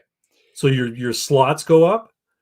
Yeah, Yeah, could so do that that. way I a don't. level 10 guy could have up to almost 20 dice because level 10 should have much more or would it simply be at 10 in one session, he can use 10 dice, and the next session, he still gets 10 dice? Yeah, yeah. So Is basically, that yeah. fair So enough, or should he get up it, to 15 at some point? right. So the idea behind the game is I wouldn't expect the game to go much higher than level 10 anyway. So once you hit level 10, you can retire your characters. They can go in a blaze of glory. I mean, you could keep playing and keep going up levels and levels. But the notion is you want to be able you don't want to bank them for too much, right? Maybe you don't have it. Maybe you go 2 sessions and you never needed to use them because both sessions were heavily role playing. There wasn't a lot of combat, so you never felt the need to use them. So you start session 3 with two previous action dice, and then you get your level of action dice now. So you got 5 sitting there. You may as well use them because you're going to get 3 more next time you play, especially near the end of the session. You know you've been playing for about 2 hours and you're fighting a boss. Fucking use them. Why not you? And the thing is, you can give them to other people too. So just because you got a D6 and your friends used all his, you can throw a D6 to add to his roll, or you can say, "Here, take my action die." So he used 3, and you've got maybe Oh used my all god, 3. I can use my action die to put my hands out like this and boost you into your maneuver. There you go. Yeah, exactly. Okay. Look, I'm sorry. You guys are talking about your crunch. My questions are to do with like Elf Camino is some elf world of another dimension, I guess, mashed into our Earth. Right. So what in terms of the lore, what it is basically you've got 21st century Earth. The timeline, as I've sort of worked it out in my head, was sometime in the early 2000s, let's say 2010, something cataclysmic happened that caused a alternate reality Earth where humans are extinct, but the world is populated with elves, orcs, goblins, and dwarfs. Those are the only intelligent humanoid species that exist. There's also like giants and trolls and stuff like that, but they're considered monsters. They're not considered peoples. Anyway, so humans have gone extinct like 100 years previous, and there's sort of a mystery surrounding why they went extinct. The elves are kind of keeping mum about it. They just said they wiped each other out. Anyway, what ends up happening is this cataclysm happens, and the two worlds become smeared together. So the geography of the United States looks very different. Where uh, uh, for instance, Wait, Atlanta in Georgia has been replaced by a giant sprawling swamp. Chicago, Illinois, all the skyscrapers have been basically torn asunder because giant, massive trees, like size trees, just erupted out of the ground, or it's basically been replaced by a forest of giant trees. I A get it, couple of Pox. That's pretty cool, actually. Um, it's pretty cool for crunch, you know. Or if you have 10 dice banked at the end of a session, the next session they are D8s. Any D8s can carry over, but any gain from the start of the session with less than 10 are back to 6. I mean, that might be interesting. Maybe what you could do is you could do a thing like you could trade in 2 D6s to get a D12. Although I don't know why you'd want to do that because 2 to 12 is better than 1 to 12, right? So, Now I have more questions. all right, about what? About the world? Yes. Did this happen to the world, or did it happen to North America? It happened to the entire world, but I'm Okay. setting the game in North America because El Camino Yes. is a cool name. And I like the idea of cross country road trips in the United States. Sure, but also I like the idea that everything kind of got cut off because a lot of infrastructure was destroyed. Right. So there's no real internet, there's no satellite communication to other nations. So those of us in the US really don't know What's happening what's elsewhere. happening in Europe and in Africa and in Right. China. Yeah. So uh, here's again lore question. there is no universe in which something like this happens, and the very first thing that happens That's a great name, actually, is Volksdragon. not war. Well, There had to be a war. As soon as it happened, there's got to be some sort of wars in your history and lore, and the wars are over. Everything's cool now. Cool, but there was a war. You have to have that, right? there was certainly when this happened, there was certainly conflict. Um, Basically, what happened was this smearing happened. Like you said, a bunch of infrastructure was interrupted. Army bases were wiped off the map, but also, some places didn't even know about it until, they saw dragging, flying in the sky. Um, so the way it works is basically in the world that got smeared with our world was a place that they called Arceanum. That was the name of the world. We call ours Earth. They called theirs Arceanum. Now that they've been merged together, it's colloquially termed Arcane Earth. And The ruling class in Arceanum were a bunch of elite elves called the Eloin, and they live in floating crystal castle type cities. And when the smear happened, these floating crystal castle like cities just suddenly appeared in the sky. And nobody knows exactly how many of them are in the world, but over the continental United States, there's three. There's one in New York, there's one in LA, and there's one in Tulsa, Oklahoma, floating above Not Tulsa. Washington D.C. Come on. Nope, Tulsa, Oklahoma is where it is. Don't know why. And they're mobile; they can move around, but that's where they sort of centered themselves. So the Eloin, they're kind of elf supremacists. They're elitist, they're snobs, but when things went crazy, they were able to incorporate magic to sort of help in a rescue effort. So a lot of people lost their lives. People just were basically destroyed or died or went missing. But people's homes were destroyed. Entire cities were decimated because of this smearing. And so there's a bunch of refugees in a lot of these cities that were untouched by the event. And so what the Eloin did was using their magic, they provided, they conjured up shelter, they conjured up food for these people. And so they got themselves some goodwill. Um, Initially, when these things were floating in the sky, the initial reaction from the Pentagon was scramble jets, interdict them, kind of thing, right? And then there was, basically a lot of chaos because the Eloin decided they would just reach out mentally to the pilots with their telepathy magic and start speaking to them and sort of calm them down, say get out of the sky, you're in danger, kind of thing, right? Well, they took that as a threat, but it wasn't from the Eloin. It was from the dragons, because in Arceanum, apart from the floating crystal cities, the only other things that take live in the sky are dragons. They roost on mountaintops, and if anything bigger than a bird is seen in the sky, the dragons just attack it. So air travel is a thing of the past. Nobody flies in planes anymore. You might get away with getting yourself up there in an ultralight as long as you're not near a mountain, but if a dragon spies you and they got really good eyes, they're going to take you out of the sky. So everything is road travel. It's traveling across country on land. Um,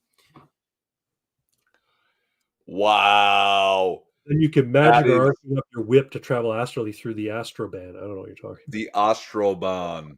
Oh, the astrobahn. Oh, I see. Like the Oh yeah, autobahn. that's next level, Pox. I love The that. autobahn. Yeah, yeah, yeah. Craig, if you don't incorporate that, I'm gonna be upset. Now, Well, I do have a question about dragons. sure.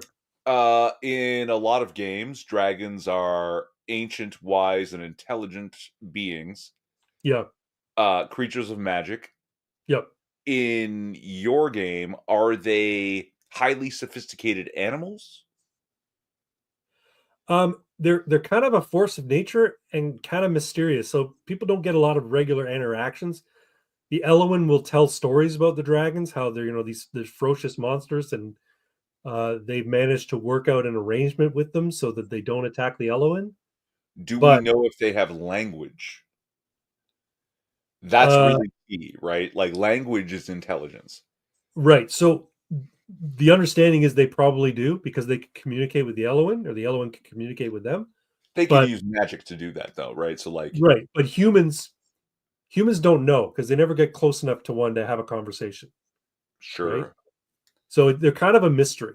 They've been written into the lore of the game as being this sort of this mechanism, this threat to keep people out of planes and helicopters and stuff like that. I want to sort of like drive people down to the ground and make sure that it's like a Yeah. traveling game, like a Yeah. road Yeah. trip. For Now, sure. For that sure. doesn't mean you couldn't have an adventure where you climb up, a mountain in Appalachia and try and hunt down the dragon and steal one of his eggs. That could very well happen. But Why don't that's we go talk to the dragon? Now, I actually, sorry, I take offense to this, Pox. Lore is only easy if you're not good at lore. Uh, so much lore is garbage. Okay, good lore is what makes the game. Your crunch is nonsense. You guys are so mad at me. Oh, riffs, it's too crunchy. Like, oh, but the GURP system. What about?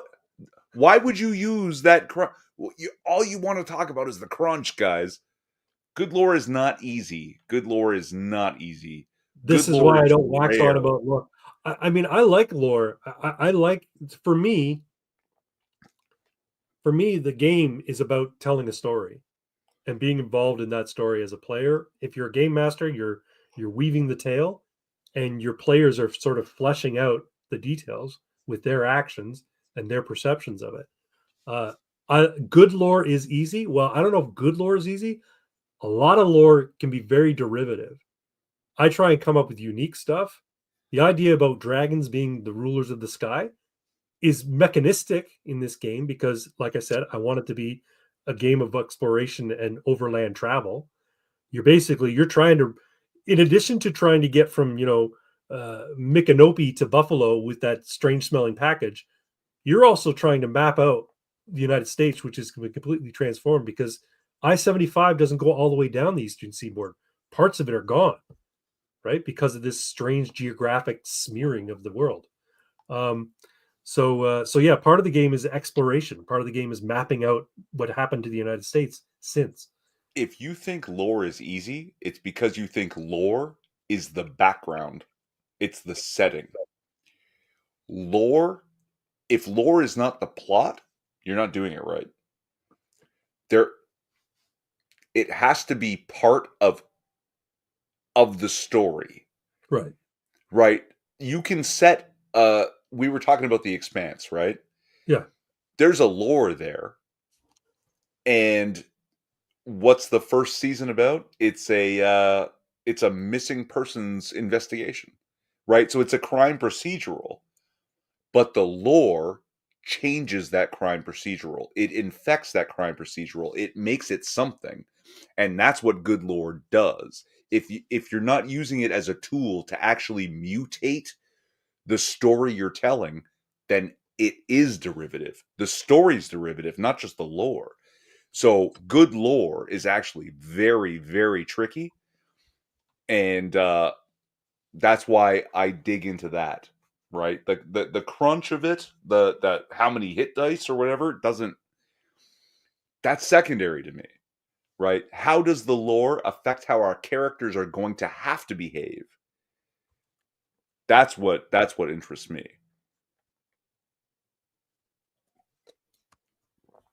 You guys can see. Oh, let me share this tab instead. Here we go. Yeah, So yeah. we're going to work on races, and you guys can help me out here.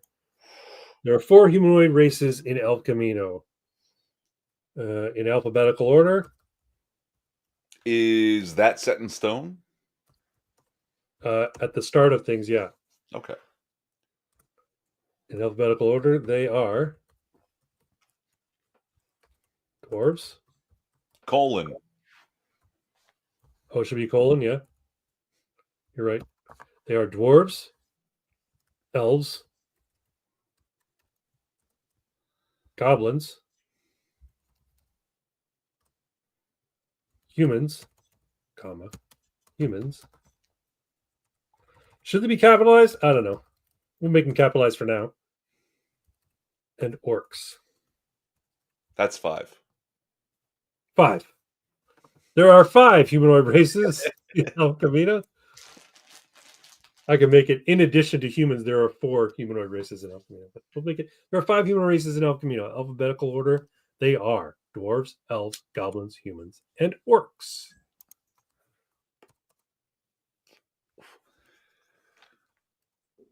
Details.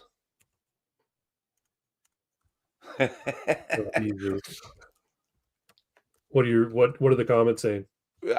Pox is shitting on me. I'm just we have this conversation every time we play games. I haven't seen these I haven't read every detail of the comments here because I can't see them that far away. You want to pull them up? Yeah, let's say. The best lore is picked up over time. It takes an investment of time. Yeah. Yeah, you Said know what? I six, think, right? here's the thing. I think when you're coming up with a game that's a whole new setting, let me see here. Okay, I'll read a few of them here.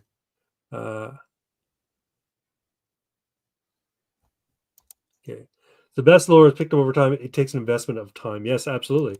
Uh, like your air travel being impossible, I love, but you can mix it up depending on altitude. Dragons potentially only attack shit in higher altitudes or large things, which opens up. Well, like you said, it happens closer to mountains where they live in their eyries, right?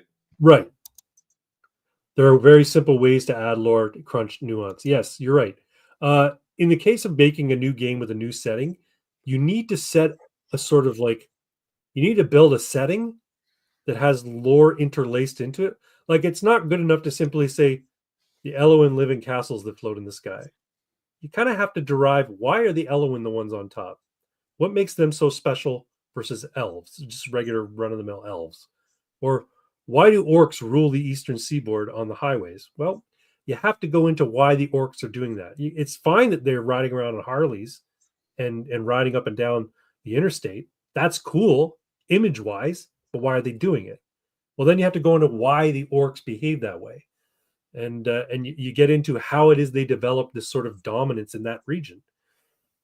Um, yeah, so lore is important because it sets the place for the players and the game masters to build from it. If you just say orcs rule this area, elves live in the sky, dragons live on rooftops or on mountaintops, dwarves live in caves, that's fine. If you're making it a bare bones game that game masters are going to fill in the rest. But what I want to do is develop a sort of sophisticated, not sophisticated, a well plotted out setting that touches on the political aspects of things, the social aspects of things, the historical context of the different races, and then puts that in the lap of the game master, and the game master can draw from those details about the different races and the different events in the history and say, hey, what if we take this element from the historical timeline that was laid out in the core book and we expand on that one little detail? Maybe someone goes and investigates something associated with that event and then they Well, find something bigger, right? So that's actually again my example of the expanse is that the investigation into the missing person leads the investigator to find all kinds of political intrigue. It skipped the most important one. right. No, no, There are go back to Pox's last one there. I.e., all my i.e., lore all your boner lore is that boner is a love of crunch, just a different nature. no, See, no, no, no, no, no. I Hold think on, of hold crunch on, hold in on. terms of game mechanics. Exactly. Okay. Lore is history. Crunch is mechanics. The mechanics literally don't matter. You can play this any game, any RPG, Dungeons and Dragons, Deathbringer. You can invent your new one, Elf Camino, Rifts, one of the crunchiest next to GURPS, without any of the game mechanics because all it is you pick up a stick, I pick up a stick, and now we're both knights and we're pretending. The crunch is crunch. Lore is history. It's the world. You're describing everything that's happening. You're describing the political intrigue and the missing persons investigation that leads you to find that political intrigue. You don't need any game mechanics to do this. Yeah.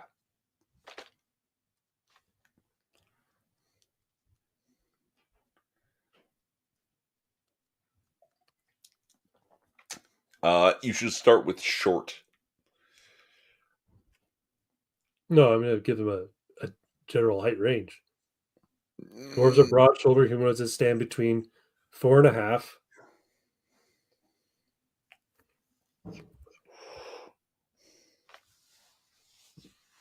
4.5.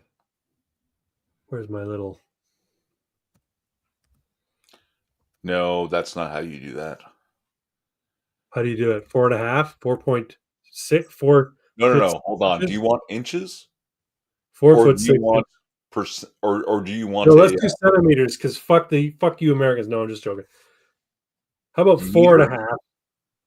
So, like, if you want feet and inches, it's single and double. Quote. 4.5 and 5. Between 4.5 and Huge. 5.5 feet tall.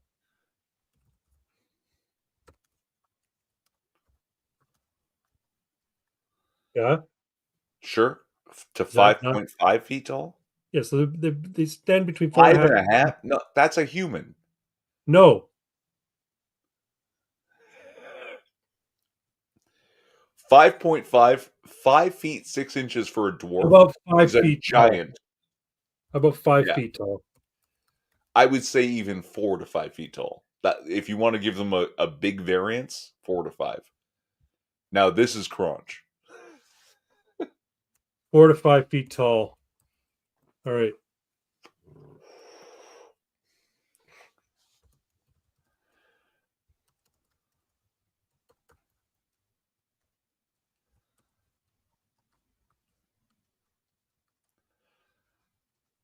Yeah, like the king of the dwarves would be 5'2". You know, Yeah. like just an enormous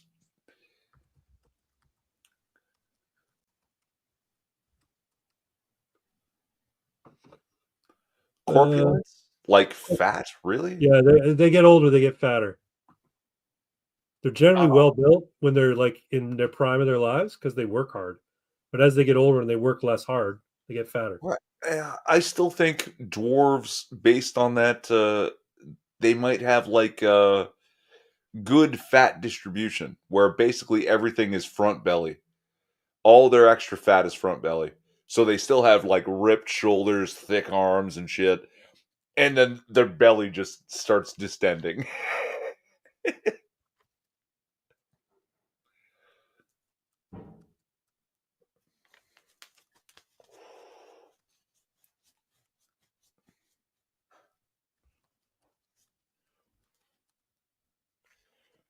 Oh, this isn't world building. This is race crunch. Like, how technical into the race are we getting? Hello, Lace. Welcome. Hi, Lace. You guys have been introduced to about half of them already. Dwarves in books are between 4 and 5 feet tall. Incredible muscles, mass for their height. Small tank people. Yeah, Yeah, that's yeah. typical. Stereotypical dwarves. Like being derivative is good sometimes, right? Somebody else made it the best it could possibly be. Why would good artists copy? Yeah. Great Well, artists? it's also there's a Oh, mythology. There's a mythology associated with the dwarves, right? So sure. you But find it normal. good artists copy. Great artists steal. Remember that. It should be 4 and 5, not 4.2. 4 and 5 feet tall.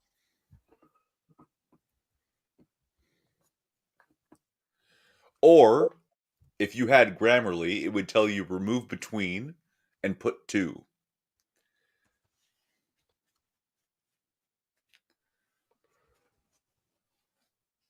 Stand from 4 to 5. Nope. Stand 425. Yeah. Just remove between and change and to two.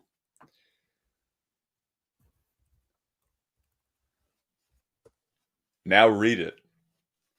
Dwarves are broad-shouldered humanoids that stand 4 to 5 feet tall. Yeah, beautiful, right? Adult males wear facial hair in the form of beards or simple mustaches. Females wear their hair long with intricate braids. Hey, according to Tolkien, most can't tell the difference between male and female dwarves. No, here's the thing. Beards. In my world, only newborn dwarves of either sex, they're born with baby hair beards. So they have sort of like a very thin, sort of like wispy beards on their chins, both women, both male and female dwarves. But the females lose it shortly after their birth, and the males keep it for probably the first 5 or 6 months, and then they fall No, no, out. no. They grow it forever. No, I like the idea of having like child hair and adult hair. So I think the male dwarves, they keep their baby beards for about 5 months, and when they fall out, the mothers sort of keep them in little scrapbooks as keepsakes. Oh, Girl dwarves are born with little fine beards as well, but they fall out after a number of days. see, that's not crunch. That's just cute. Yeah. Um. Duh, duh, duh, duh. Okay. What else about their appearance do we want to talk about? Oh, skin tone. Skin tone ranges from pale to Fair, ruddy, fair. Use fair, fair, yeah, not pale. Yeah. fair to Deep tan? Oh, ruddy. Okay. ruddy. Uh, eye color Any. is myriad. There you nice. Good word. Uh, reddish hair, reddish brown hair is most common.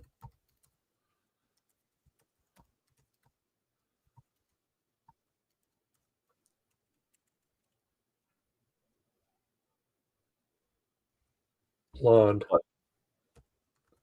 being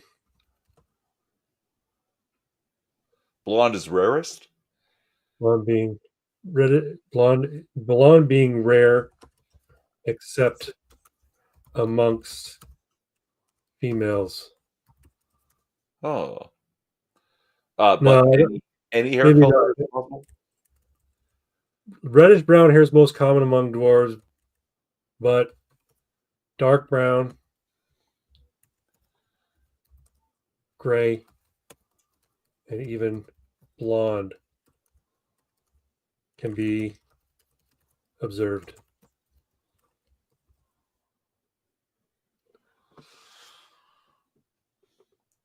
Or any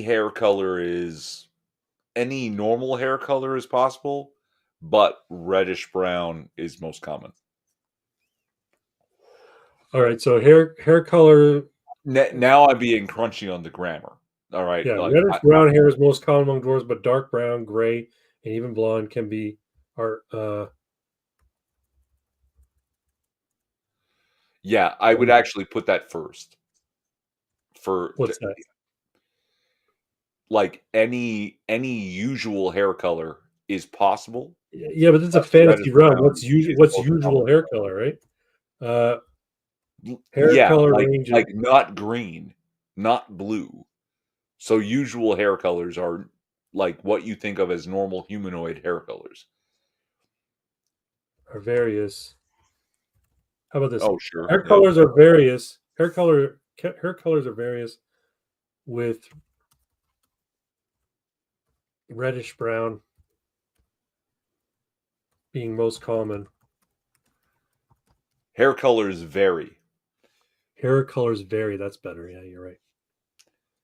Uh, again, yeah, no, yes, I'm a No, I Nazi. wanted to read. I wanted to read I'm a properly, so I grammar appreciate that. Nazi.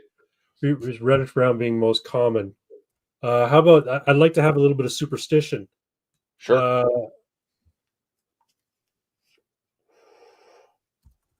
baldness is almost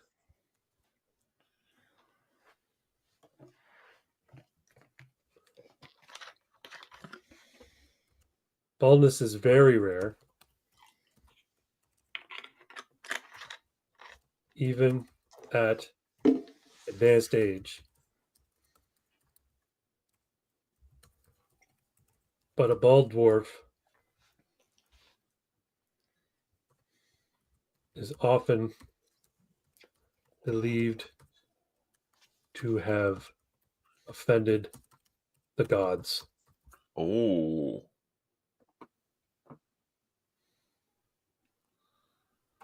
How's that sound?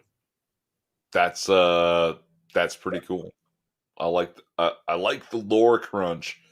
What's this Pox was saying? Let's see. His big one there. Uh, Dwarves born with white hair and dark eyes are rare and considered bad omens, often exiled from their clans when they come of age. Oh, that's pretty cool. Do it now. That's not bad. I like the bald, quite frankly, but Grindel the White Dwarf. Pox is saying a lot. I used the word miasma in casual conversation today. My cousin off a little. I don't think she knew what it meant. That's funny. Hey, anytime you can I use want the to be a word Negro dwarf. If I can't, this game is a bigot. Yeah, there are no Negro dwarfs. hey, there are no black Kryptonians. Just saying. We can get It's into it. funny. A couple of Jews come up with Superman, and it's like a planet full of white people. I'm pretty sure only one of them was a Jew. No, there was Schuster and Siegel, isn't it? Yeah, but Schuster doesn't have to be Jewish. Siegel But I does. think they were. I think they were both Jewish. No, Schuster's proper German. But I think they were Jewish. Like Fassbender. It's proper. That's a real Saxon. Yeah. Okay, let's keep going on here. Dwarven society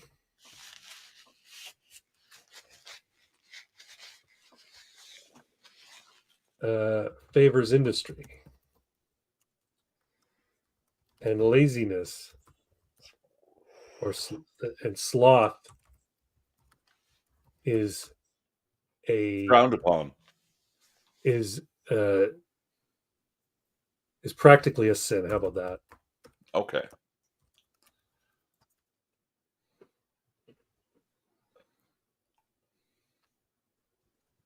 When a dwarf comes of age, they are expected to apprentice in one of three guilds.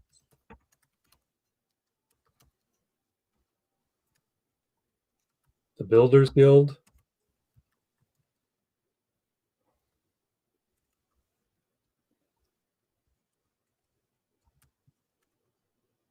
uh, Miners the Miners Guild, or the Warriors? or the Crafters Guild. What? No. Yeah. Warriors has to be a guild. How about this? No, I don't like Builders Guild. Yeah, The builders, crafters, that's like a little redundant, right? No, the Inventors Guild. Oh, I see what you're getting at. All dwarves are warriors. Yes. Okay, so Basically, here's how I thought about it. Okay, so you got dwarves are good at engineering and making machines. Okay, they're also known for extracting rare elements and minerals and stuff out of the ground. And then the Crafters Guild are the ones who take those rare elements and minerals and they make weapons, they make jewelry, they make beer. If you are like a stupid kid you're going to find yourself in the Crafters Guild, and you're going to make beer. But most of the intelligent ones either go in the Inventors Guild or the Miners Guild. The miners are good at like Okay. constructing. I should call them the construction guild, I guess, because not only are they digging tunnels, but they're erecting giant edifices as well. Okay. Go back to the beginning of that sentence. When a dwarf comes of age. When a dwarf comes of age, they are expected to apprentice in one of the three No, guilds. sorry, with your cursor and your keyboard. Oh, when a dwarf comes of age. All right. All dwarves are trained in the arts of war.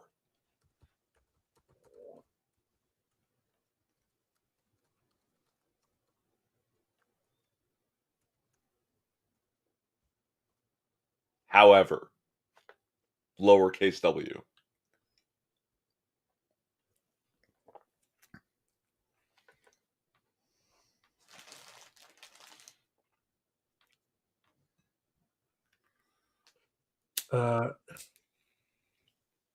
You literally have a militia of all citizenry. Yeah. Yeah.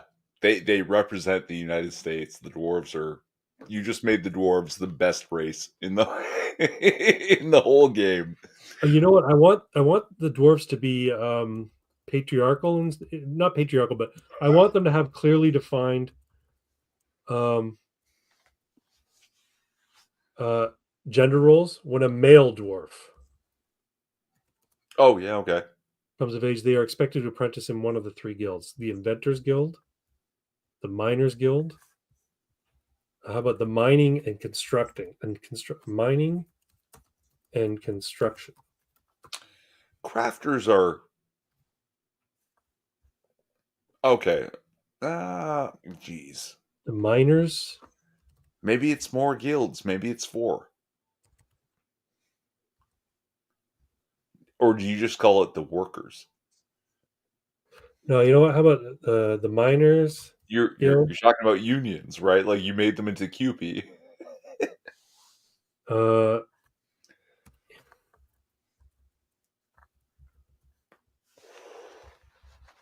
maybe you're right. Maybe it's 4.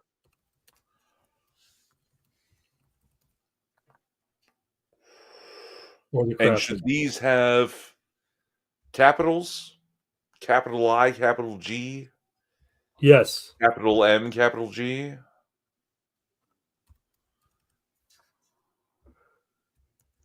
And how about we take away the guild? The inventors? Oh yeah, okay. Because That's clean. we've already established that there's 4 guilds. The miners. E, not O. Yeah, it is E. This isn't the Epstein client list. The builders. How about the builders? Yeah, okay. That's good. They simplify. They don't Now they're in not Dwarven complicated. they have different names, right? Complex is not complicated. They don't complicate things. And I'm gonna call the dwarves. They have their own. So dwarves is a what do you call it? It's a slang term that humans use to refer to them because they match a lot of our mythology. But in their world, they're not called dwarves. They're called duvak. Whoops. Okay. I like that. Yeah. Yeah, absolutely. Like in Skyrim, there are Dovahkiin. mer, there are mer and there are men, Yeah, right? And the Dwemer are the yeah, dwarves. Like we call them dwarves in English, yeah. And but they call themselves Dwemer. the orcs are called the Ormir, aren't they? Orsimer.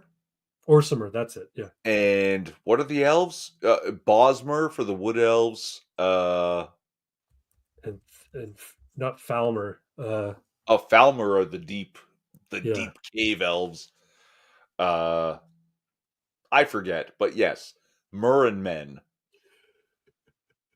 Can the dwarves favor pompadours and big waxed twisty mustaches only for high social events? Spartans, what is your profession? Warrior. Hoo! Hoo! Hoo! I feel like they should have a Wild West aesthetic for hair and facial hair. Super vain about it. Yeah, I have a feeling when it's like weddings and big important ceremonies in somebody's life, they go all out with fucking their hair and shit. So Uh, Feely and Keely in the Tolkien are clean shaven, but they're very young, and the rest of them have very heavy beards. I think whatever they do with their facial or head hair, yeah, it's something wild, like the Vikings, right? yeah. Big old Braids and braids, and fucking bones if and if it's just a mustache, it might be waxed, but it's got to be waxed, 3 times the size of their head. right, Or their beard is just a goatee, you know, and 10 feet long, like down to their knees, like crazy. He's got the right idea, and yeah, I'm here for it.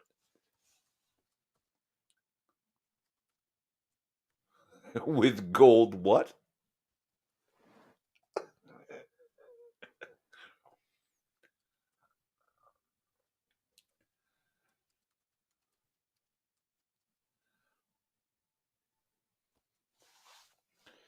Because whatever dwarves do, they do it to the nines. Like, they don't hold back on anything. If they're inventing something, if they're fighting, if they're mining, if they're doing their facial hair, they go all out.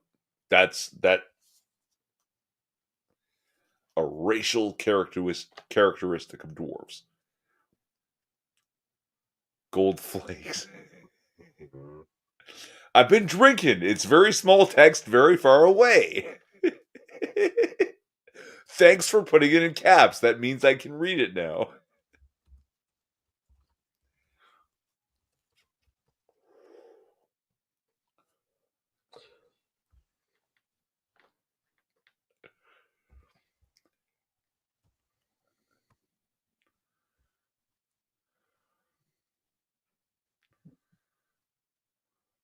You're making up dwarven words now. Come on. Read aloud for the rest of the class. dwarves who lack direction are called Iamalak, or Sorry, aimless. guys. Actually, I don't like Iamalaks. It looks like Lamalax. So maybe we call it something else. How about Iamalaks? And eventually find themselves. Oops.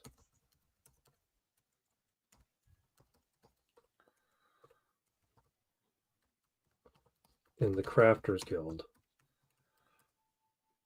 Making beer.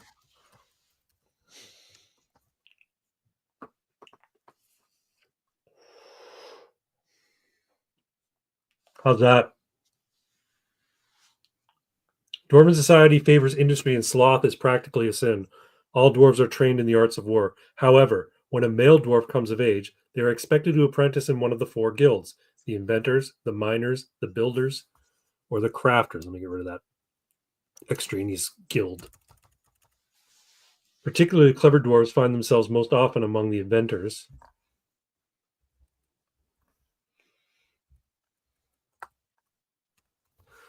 Dwarves who lack direction are called emalaks, or aimless, and eventually find themselves in the crafters making beer. So replace the period with making beer, uh, with a after making beer with a semicolon. Okay.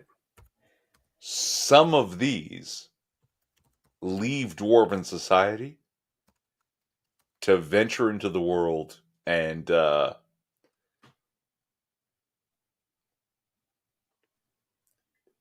become player characters, right? Like Oh, they go out.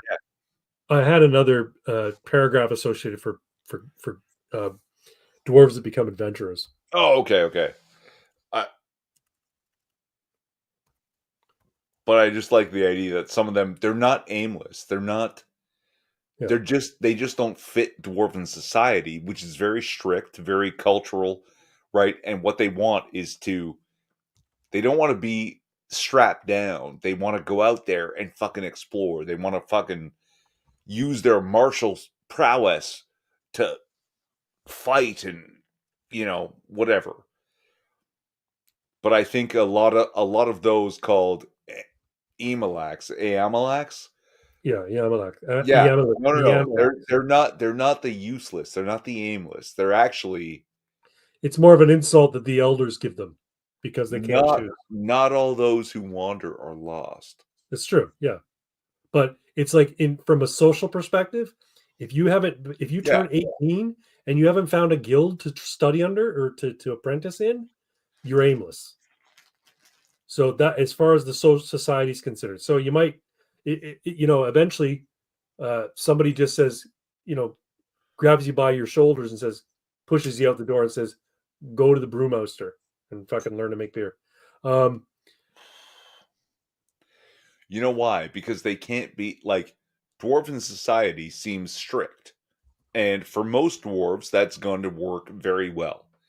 But for some, it won't. And most of them, the vast majority of those, will not do well. But a couple gonna go in the world, go out there and do great things, right?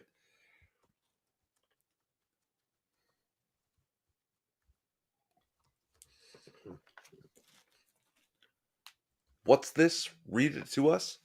Dwarves might choose a life of adventure after finding their time in their guild unfulfilling. Hmm. Dwarven adventurers are tough,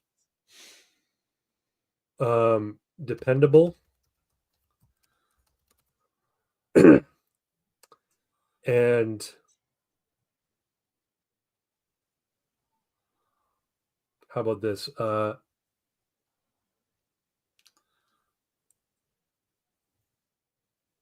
Refuse to stay down. Willful.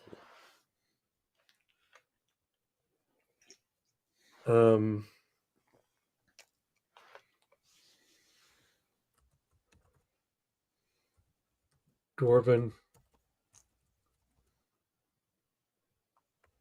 playing a dwarf.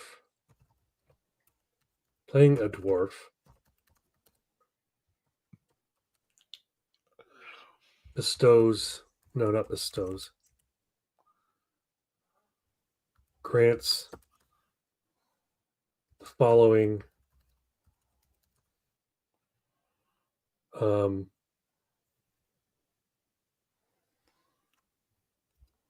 special features.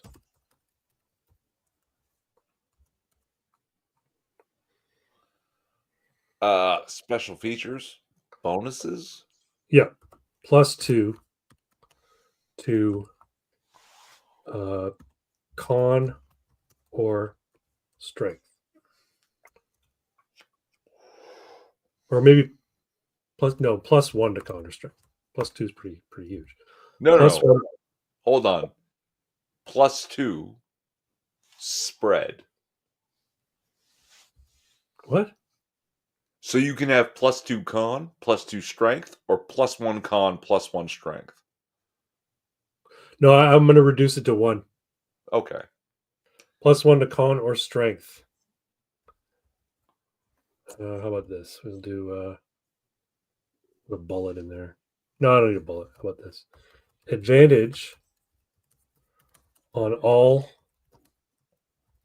rolls related to intoxication. Bitch, I'm a dwarf. King of the manlets and just tanking back whiskey. D8 hit die.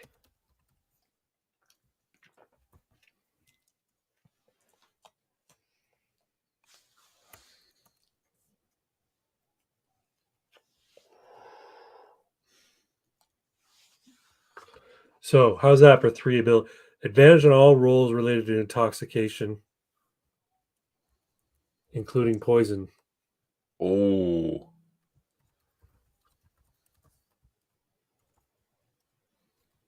Slash toxin.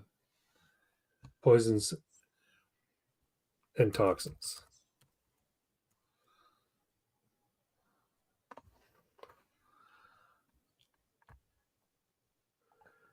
D8. Hit die. What's the hit die like?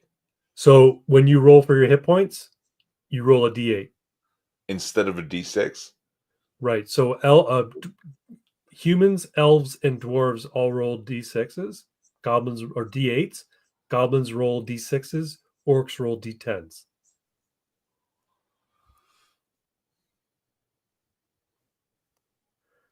I wonder if I should give them another ability. How about this? Class favored class perks.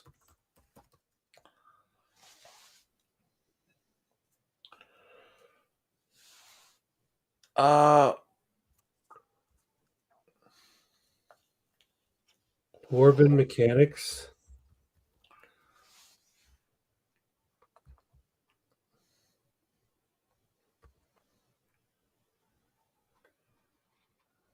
Can spend one action die. Forgot your colon.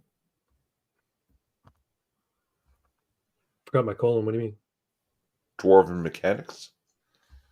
No, Colon. it's not. No, dwarven mechanics. It's a sentence. Oh, okay. Favorite class perks. Dwarven mechanics can spend one action die to boost the. What were the three stats for vehicles? Body, speed, or handling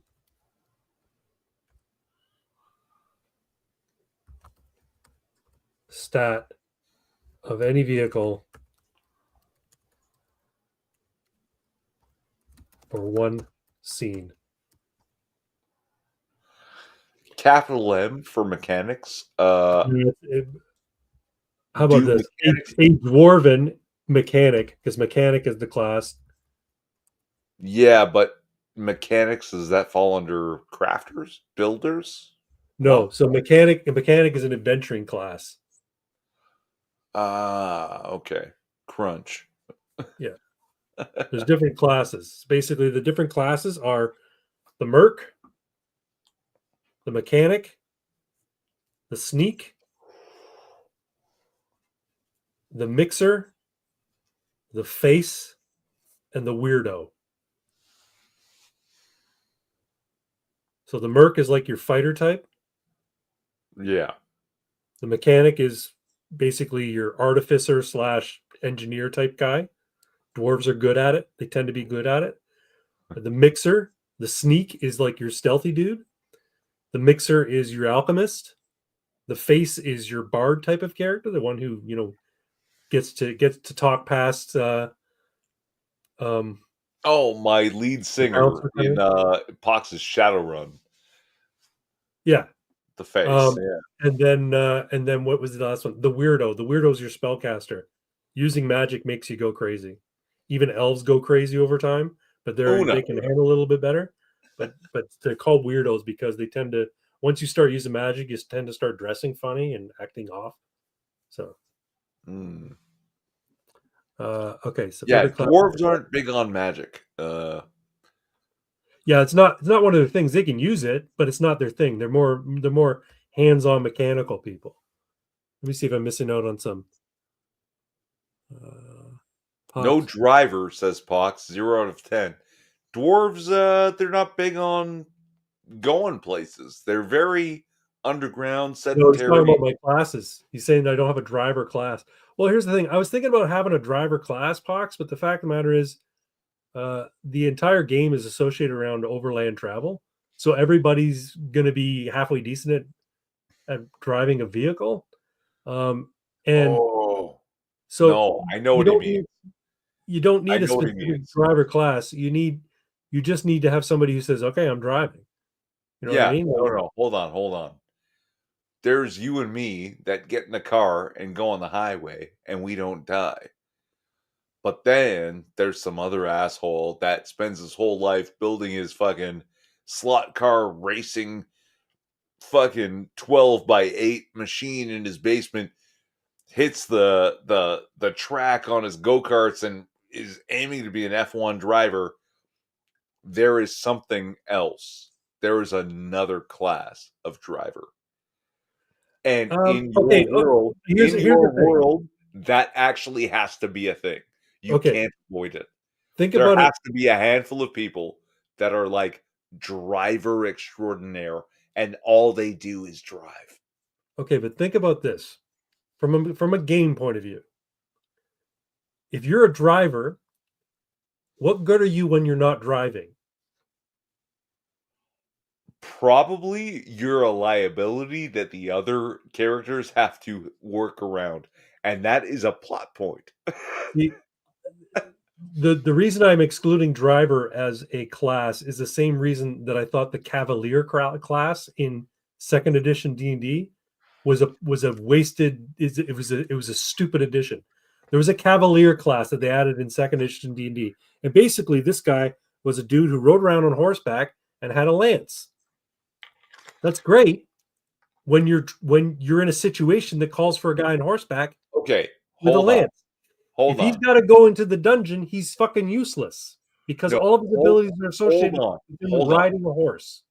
He's going to be great at riding the horse on a lance, and he's going to be average at best and in a group of better fighters when they go in a dungeon.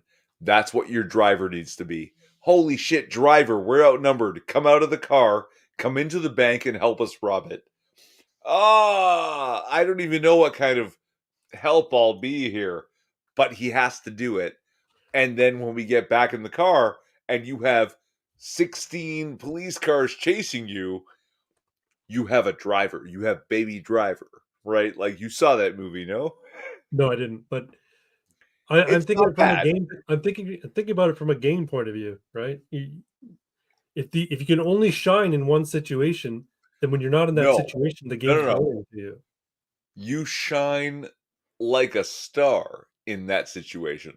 And in all other situations, you're basically a normal guy, which is what is actually a component of all the adventures, right? No, Like, but here's the thing. Okay, guy, when you they had 4 fucking hobbits that did nothing but fucking rob farmer faggots, carrots and potatoes yeah, for all their lives and then go on this grand adventure. But I they were good understand. at one thing, stealing. I I understand. Okay, but here's the thing. The thief, right? The sneak character, he shines when he's doing sneaky shit. But in the combat situation, he can employ his sneaky shit to give him an edge in combat. The We have driver, played the this driver, game. the driver might be No, no, really no, good at no. handling. You Okay, you can't even make this argument because we've played this game. yes, The we played it. driver is actually a big fucking deal in your world. We played this game using a system that had skills. In this system, I'm taking the skill aspect out of it, and instead I'm using the action die. So basically, if you suppose you say, okay, I'm going to play a merc or a mechanic, but my mechanic is expert at driving. Well, you make that visible in when you are playing the game. You say my mechanic, in addition to being really good with tools, also has an El Camino that's fucking souped up to the nines. And because I'm a mechanic, I can increase its handling or its body or its speed by plus whatever. By spending an action die, I can increase those stats uh, uh, for one whole scene. So if I'm trying to evade the orc bikers, I can throw an action die down and add that to my El Camino's speed. So the I have mechanic kind of replaces the driver, but the idea is that the driver doesn't have a magical ability to improve his vehicle or to improve it's his not drive. magical. The, I mechan- agree the with mechanic Fox. has the mechanic has an engineering or technical ability to improve the vehicle. I agree with Pox's sentiment that you have posted here, and just keep it up on screen. Boo, Craig. I'll tell you what.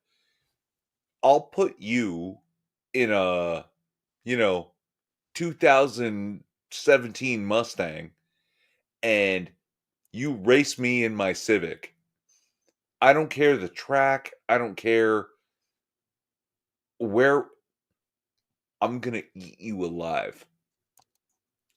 Right. The car, the mechanic that made your car so something, if you don't know how to fucking drive, I'm gonna eat you alive.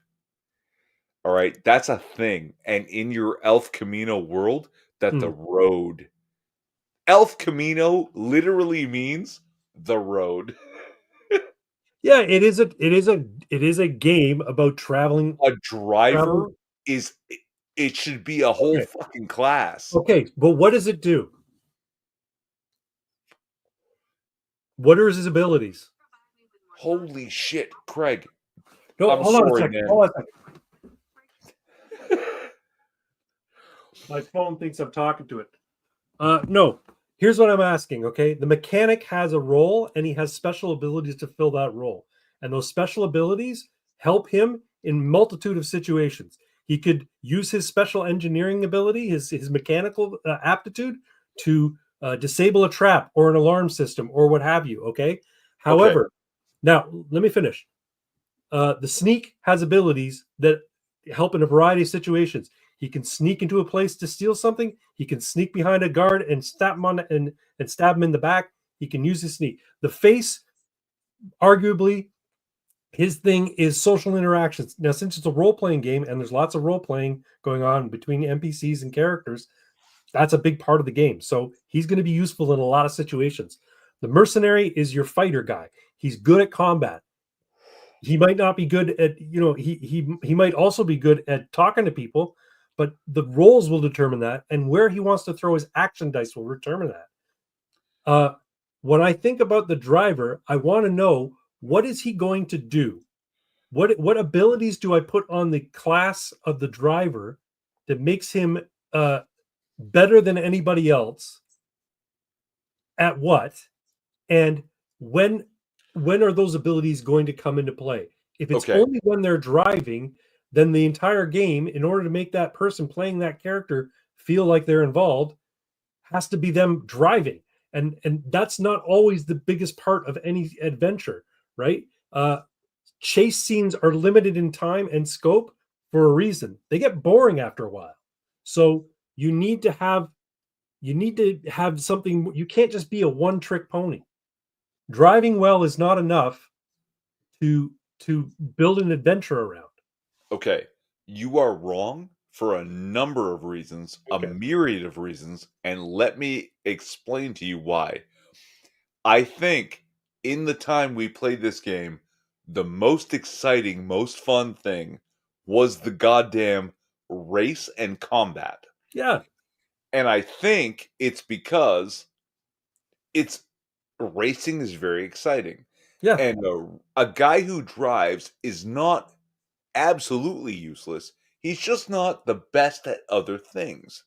So bear with me while I tell you why your El Camino, that literally means the road, Mhm. is needs to be a class here. It needs to be valued. The I hear drive you. I hear is you. Okay. So let's no, let's say no, that no, the no. You did not let me. You didn't hear me. You didn't let me finish. sorry, go The ahead. driver is the person that makes the travel happen. And the travel is the thing that you describe in your introduction to your world. If you don't care about that, then your world is literally meaningless. This guy's talking to me about crunch, you're talking to me about lore, and a No, listen, driver? I think you're misinterpreting what I'm saying. Driving and exploration and driving across, this transformed No, man. United States of America is a big part of the game. Absolutely, it is. What I'm asking you from a gameplay point of view is, what does the driver do when he steps out of the car? What is his role? He can do all kinds of things, just Okay. not as great as everybody else. He can have a gun, and Mhm. he can have, you know, maybe he's suave, but the driving is core, and that's where you give a link can't explain. Uh, All right, one sec. I'll invite you. One sec. One sec, Pox. but yeah, like if you have this Elf Camino, everything happens on the road, and we have road combat that we did, and it was great. You actually need a good driver. Okay. Like you can't have an average driver in road combat. You need a combat driver. You need a racer. You need to win races from time to time. Right. And that guy might not be the best shooter or best fighter, but he's not useless outside of the car. He's just not great. But my Mm-hmm. point is, sometimes, yeah, someone that can hit the gas pedal and do it with real skill, with Mm-hmm. like as if it was a driver's guild for dwarves. Yeah, except There's the value in that. There's a lot of value on your I'm roads, not disputing on that. your Camino. I'm saying, okay, so then the mechanic is the driver. No, the driver is the driver. Pox, back me up. I know you're on this tip. Okay. So, What did you say? CEO of autism. Oh, okay. all right. So, I play a lot. My thing for tabletop, what I like playing is modern or sci-fi stuff. A lot of it has drivers in it. So when you say that, what can a driver do Mm-hmm. in their specified area, right? Driving. There's a lot of abilities you can give them. Different kinds of maneuvers, pit maneuvers, drifting, jumps. I was sitting here thinking you could, like when I made that motormancer joke, you could Yeah. have a ability called motormancy that go nuts with it. It gives them +1 to whatever they try to do, and they can do it so many times a session. However you're working out your abilities, right? Um, but with a driver, it's like anything else. Like if you have a fighter, you put them in a combat situation, they're gonna fucking shine. You take that same character, you put him in a group in a tavern where they have to negotiate something, he's gonna be fuck all useless, right? Well, So he won't. He every won't have. the He point won't. of character classes is that they're all supposed to have that one thing they shine at, and then everything else they're average at. So it's not any different than anything else. And if you're trying to build this game as a kind of high fantasy or mid fantasy Mad Max kind of a feel, Mm-hmm. personally feel like there should be more driving than you're trying to throw at it. Like, Hey, No, Pox, no. can I jump in Look, here? I think driving should be a big part of it, but it's also like a Neo D&D where you're going on adventures. You're going to find an Sure, ancient ruin sure. in the But middle yeah, of. and that's fine. And where that comes in is during creation when you're making your character. Right. So you're a driver. You're gonna allocate whatever to make your driving badass to give it a little boost that you're gonna get on top of what you're gonna get naturally. But I mean, that's up to the player to decide what else they want to be average at. So you just split, like say, oh yeah, I'm a driver, but I'm also like the fucking Rizzler, right? So you would put your extra points into charisma, and yeah, then now you've got a driver who can charm the pants off of any gang boss they come across, right? Or you can make him a fighter. Now you've got a dude who can fucking drive with one hand and fire off a fucking AK-47 out the window with the other, right? Like so, Yeah, okay. All right. it's So all the way you have to balance it out is all going to Mhm. depend on character creation. So can I it jump sounds to in me. here, It guys? sounds to Though, me like please, what you're please, saying. can I jump in here? Yeah. Because also the way you've called it, Elf Camino. El Camino means literally the road. Right. That you're trying to find new pathways through what is a destroyed US. That yeah, you need a skilled driver, not just to race and maybe grab a motorcycle and fuck up the orcs, but to four wheel it, off road it, Bro, right? Like, yeah, you need. There you go, Trailblazer or a Trail Finder class. It doesn't necessarily have to be a driver, and then you can mix in.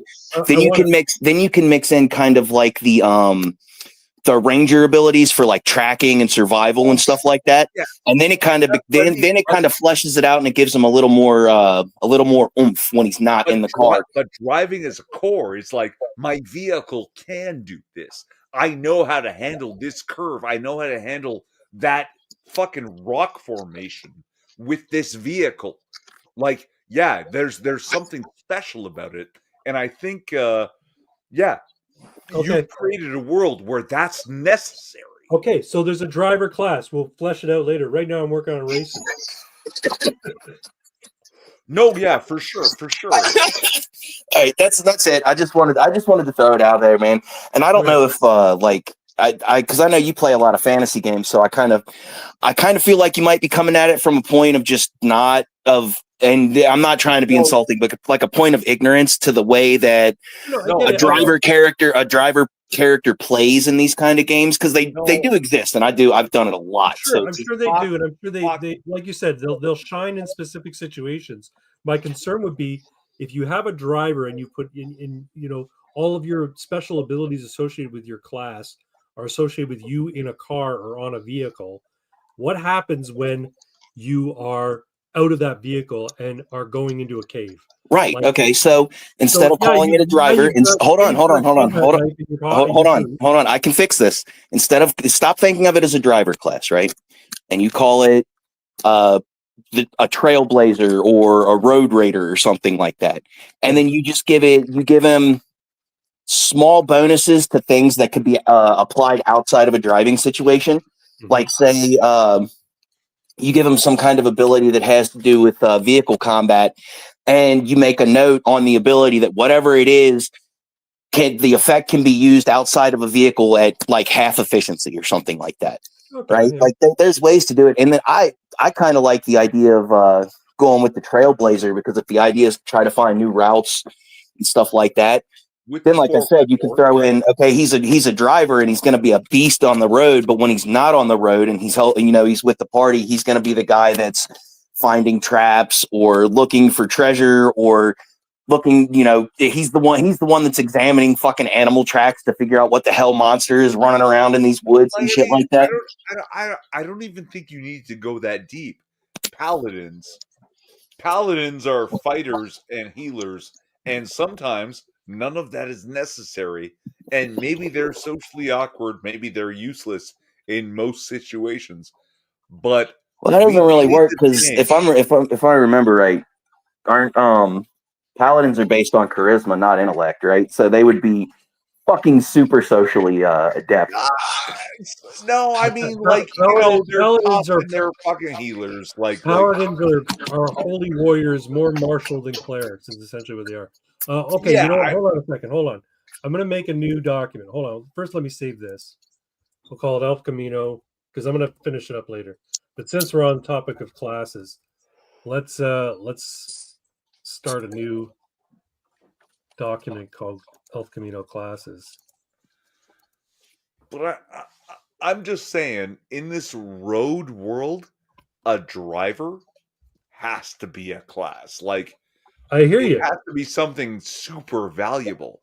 That's someone who's skilled at driving. Because Craig, he's not wrong in saying you're coming from a place of ignorance, that you're actually not like a super skilled driver. You might be a good legal road driver. There's nothing to do with me. No. Hold on. I'm talking about my vision for this game. I think he's not wrong. I think you lack knowledge here, right? I'm a skilled road driver. You've been in the car with me. You see how well I drive in the rules, right? That I keep a distance. I obey all the rules, but I know how to fucking drive NASCAR. I know how to drift. I know all kinds of shit. And I think in combat in your world where, oh my God, there's 10 orc motorcycles coming at us, I know how to fucking shake them. I actually know that, And What was the I other think class I had? that's a skill. That's not just a skill.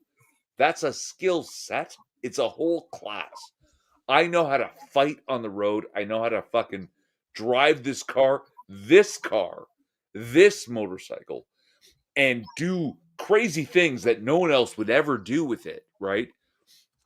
Because I know how to do it and I can survive the aftermath of doing some crazy shit with this car, right? And I think that, just to throw this out there, so the idea of the difference that you're supposed to be making here too, I think, is between class and archetype is an archetype is not like a hard set of abilities. Essentially, an archetype is you typically used in a game where there's like It's an idea. you have massive control over how your character plays, but there's certain archetypes you can build towards, right? So you have usually like in Shadowrun, you've got the build point system. So you have X amount of points, and these are all your skills, and this is everything you've got. So whatever you're gonna gear yourself towards an archetype, towards being a decker or a rigger or a shaman or stuff like that. right? Whereas classes have a hard set list of abilities, and they give you bonuses to certain shit.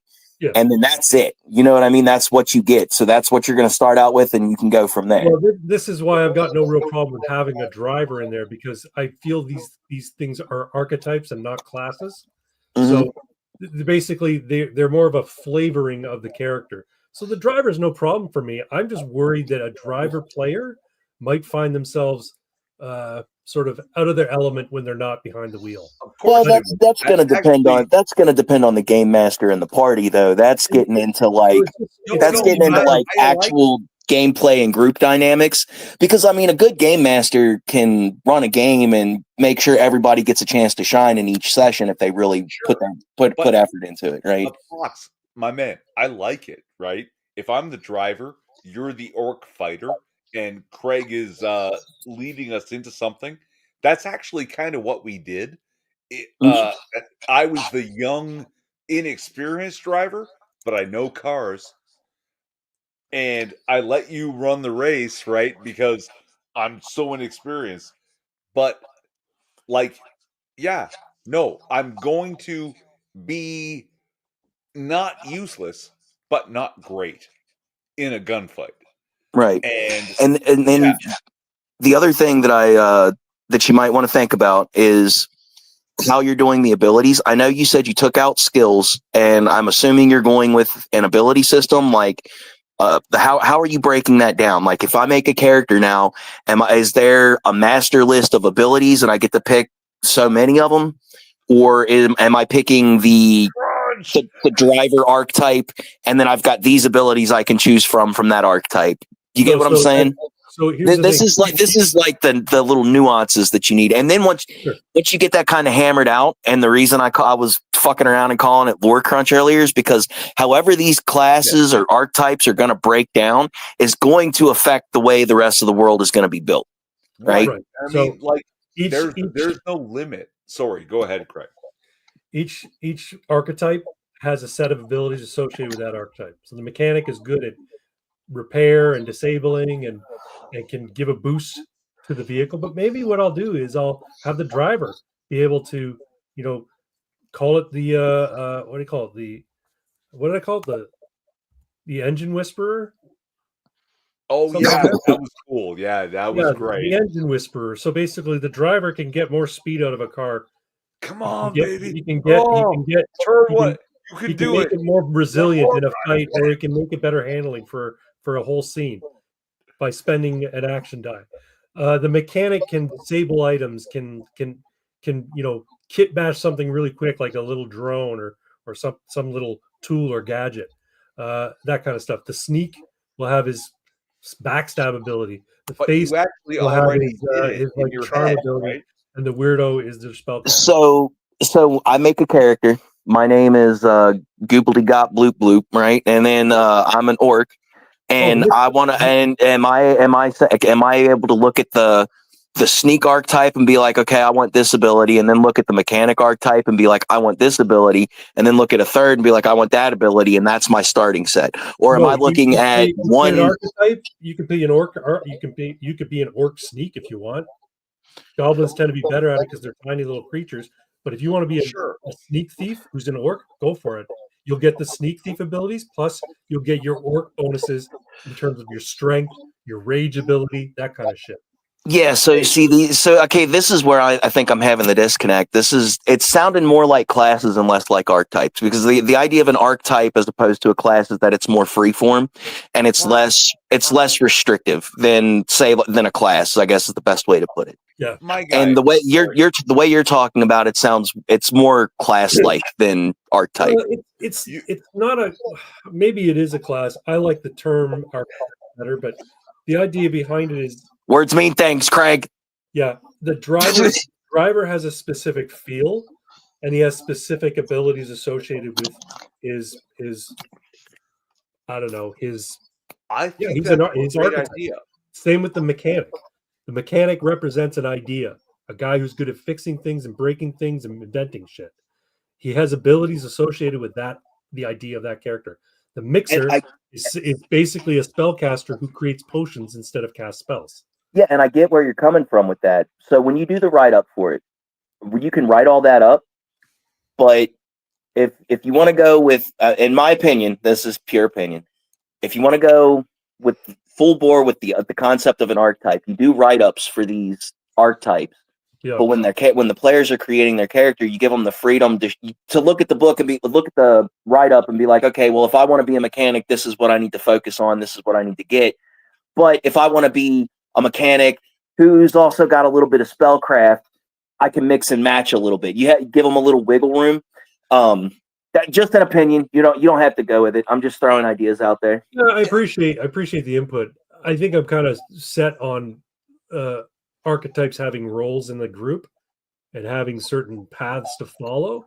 Now the thing about the game is because it doesn't incorporate feats or skills and instead uses action dice, the way your brain TV writes, like it plays this out for you. Like suppose you decide to make a driver, but you throw 3 points into your charisma, and every time you try and make like a social roll, you're throwing action dice into it because you want to be the driver who also convinces people to get them backstage to that concert or to get front row seats to the MMA fight between the two fucking rival orcs. No, hold on. Right, I get how the action dice system is supposed to work. Can you go here? Let me cook. Go ahead. I understand your dilemma, but I'm not going to spend my action dice as a driver on charisma rolls. I'm going to spend my action dice on trying to get you in the back of my car to get the fuck out of here. Well, that'd be a charisma roll. And then gameplay wise, right? So the problem you're going to run into is when you start a game, level 1 characters are only going to have one action die they can use for X amount of sessions, right? So you're going to have people that are going to hoard them and they're never going to use them. So they're just going to be this bland, do nothing character unless they absolutely have to use those dice. Well, right? So you have to think about how to counteract that gameplay wise. Right? What's that? Or nail their 18 to 20 rolls. Well, here's the thing. Also, the way the game is designed is basically you don't need an 18 every time you want to make a success. No, but like you know what I mean. Listen, a mean roll on a D20 is between 9 and 11. So in most cases, your target is going to be probably somewhere above 10. 10 to 14 is going to be your target to hit something because you're adding your ability score first and foremost. If you miss it by 3, that'd be a point, and you really need to do this. That'd be a point to use your action die. So when you use an action die, do you lose it for the rest of the session? Yeah, once it's gone, it's gone. And then see that, and that's where you're gonna. That's why I said you're gonna run into that problem unless there's some kind of mechanic baked in to sacrifice something to maybe get one back, or something like burn HP to maybe roll one that you've already used or something like that with a penalty. Maybe there'll be a narrative aspect to it. So if you do a particularly cool move, like you say, okay, here's what I want to do. I want to swing from the chandelier. jump down onto the table where they're playing poker and kick the orc with the eye patch right in the chin, causing him to spit out his cigar into his buddy's beer. If you describe all that, I'm like, okay, that sounds cool, and you roll it, okay, I'll give you an action die because that was a really cool scene, a really cool action you did. So there'd be a narrative aspect to earning back action dice. That'll work. I know Shadowrun Anarchy has a system like that. With the plot points and stuff. So sounds like bear with me. Bear with me. So I want to take this curve harder than I should, right, at a drift, so that Pox, the orc in my passenger seat, gets that hard turn, and he has a clean shot at the guys following us. Right. You can't do that if you're not a fucking driver. That's not possible. We have moved so far beyond the driver argument, Irving. Irving can. When look at the archetype list. The driver's right there at the top. He's now a part of the, he's now a member. Irving, you won. Just stop. Stop while you're ahead. Yeah, you fucking won. He'll delete it. Stop. I'm just saying. That's a thing that a driver can do, and not a mechanic, right? You have to be a driver. Yes, right? The driver will have a very specific. So I also envision the driver, based on what you're talking about, he'd be the one navigating. He'd be the one when you're doing the hex crawl portion of the game. He's going to be the one who's going to roll to see what you discover when you move into that next hex. Sure. Right? But yeah, I can see that. 4x4. He knows two-wheelers. He knows ATVs. Like, a driver is a guy who moves vehicles around, and he's comfortable with it. All of them. Even if he's only good at one, he knows these machines. He knows their capabilities. Right. So no, we don't go in there with my fucking Firebird. Right? We don't go into the swamp with the Firebird. Maybe by 4x4. We can conquer this. Yeah. Put the chains on in the snow, right? Like, a driver knows things. Right. No, I think it's good. Throwing this out there too. Another thing you could do instead of going the ability route, what you could do with the archetypes is give them. And I don't know what you've got planned for that, but as far as like starting gear, you could even do a system where it's just gear and the driver just starts with a car, and that's the only fucking thing they get. The sneak would start with like, a fucking something that gives them a boost to fucking hiding in the shadow. They start out with dark clothing, or you know what I mean, little shit like that. It just depends on how. Anyway. What is it? That's the idea behind the Merc, right? Need for Speed. So the idea behind the Merc, for instance, right? He's got a favored weapon, mm-hmm. and with that favored weapon, he scores a critical hit on a 19 and 20. So instead of having a 5% chance for critical, he has a 10% chance for critical. Now, as he levels up, does the target for a critical decrease as well? Like, so if I'm like level 5, can I now only need a 15 or like a 16? Well, that'd be really easy to get a critical. But I mean, if it's a Merc and he's a combat specialist and he's using his favored weapon, you'd think he'd be. Right. You think the more experience he get, the better he'd get it. The better he'd be getting at the slaughter. Well, my notion was that at level 5, you get a second attack per round. That works too. I was like, I'm just spitballing, man. You seem like you were getting a little aggravated with this over the driver thing. But this is my shit. I sit and think about this shit all the time, dude. Like, how can I make this work, and how can I make this be cool and not a rip off of D&D, right? And that's the worry, right? I want it to be different enough from D&D, but also familiar to it. So, I mean, I appreciate both you and Twin chiming in on the idea of the driver being its own thing. I was resistant to it in the sense that when I thought about the driver, all I could think about was the 2nd edition Cavalier class.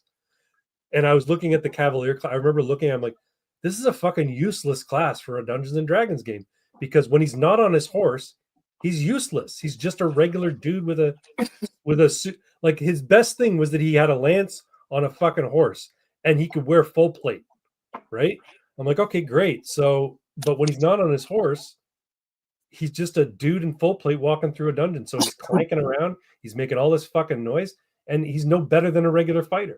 So I'm like, I was thinking it's a wasted class. It's like making an entire class associated with a guy whose whole thing is riding on a horse made no sense. Should have just been like a skill set or a feat or something. But this was second edition before they had feats, right? But anyway, that was my mindset when I was thinking about the driver. I'm like, okay, so he's a guy who's good in a car. When he's outside of a car, he's just a regular fucking dude. But there's ways to make it, like you said, make it shine and make it useful. So Yeah, that's why you have a team, man, so you can get different perspectives. all right, cool. I'll work from that.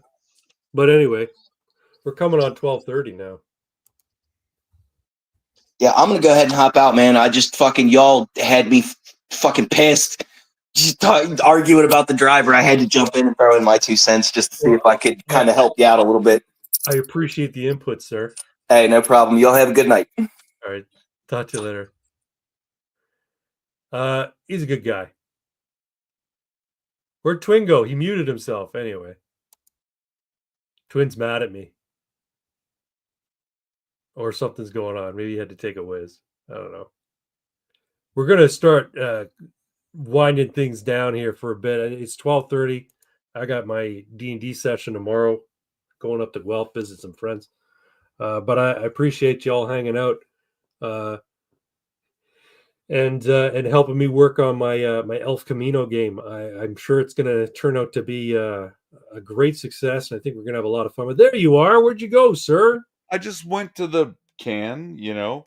And you got your But I glasses. think Fox is right to take offense that, yeah, it To take seemed offense.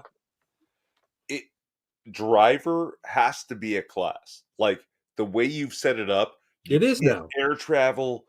Like, oh, it's Elf Camino. El Camino means the road. I know. Yeah, driver has to be something super valuable to a team, right? So you can have a fighter, you can have a mage, you can have a druid, you can have whatever you want. But if you're not with a driver, you might be SOL, right? Someone's got to be able to handle the road. That's Exactly. a skill, man. Like that's such a skill. It's a whole class. You're right. And look, he's at the top of the list. Oh, But that's because I listen in alphabetical yeah. order. Driver's in there. I'll work him out. I'll work out what his abilities are going to be. But you know, I like the idea. I argued it. I think, yeah, I think Engine Whisperer is a good ability. yes, and that's actually a mechanic skill. It's not necessarily a driver. But I took it. I'm taking it off the mechanic. I'm putting it on the driver. I think they could each have it. But then why would you play one over the other? I think they need unique skills. No. Driver has driver advantage. Mechanic has mechanic skills that the driver doesn't have. Yeah. But you know, Well, they don't have to be mutually exclusive. No. But what I'm saying is, like, if the mechanic has the exact same ability as the driver, no, just that one. yeah. No, I think I'm gonna make it. Well, we got Motomancer equals driver engine whisperer equals mechanic. Yeah. I'm gonna have. I like the idea of the mechanic as someone who can kit bash something on the fly. He can make a device. He's got the tool for whatever job he needs done. The sneak's all about stealth and infiltration and being quiet and spying and assassinating and stuff like that. They don't have to be mutually exclusive. That's what I'm trying to tell you here. Right. But they need to be defined sort of roles and defined sure. in these characters. Go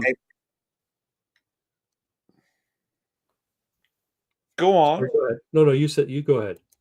I just think like some classes are going to overlap.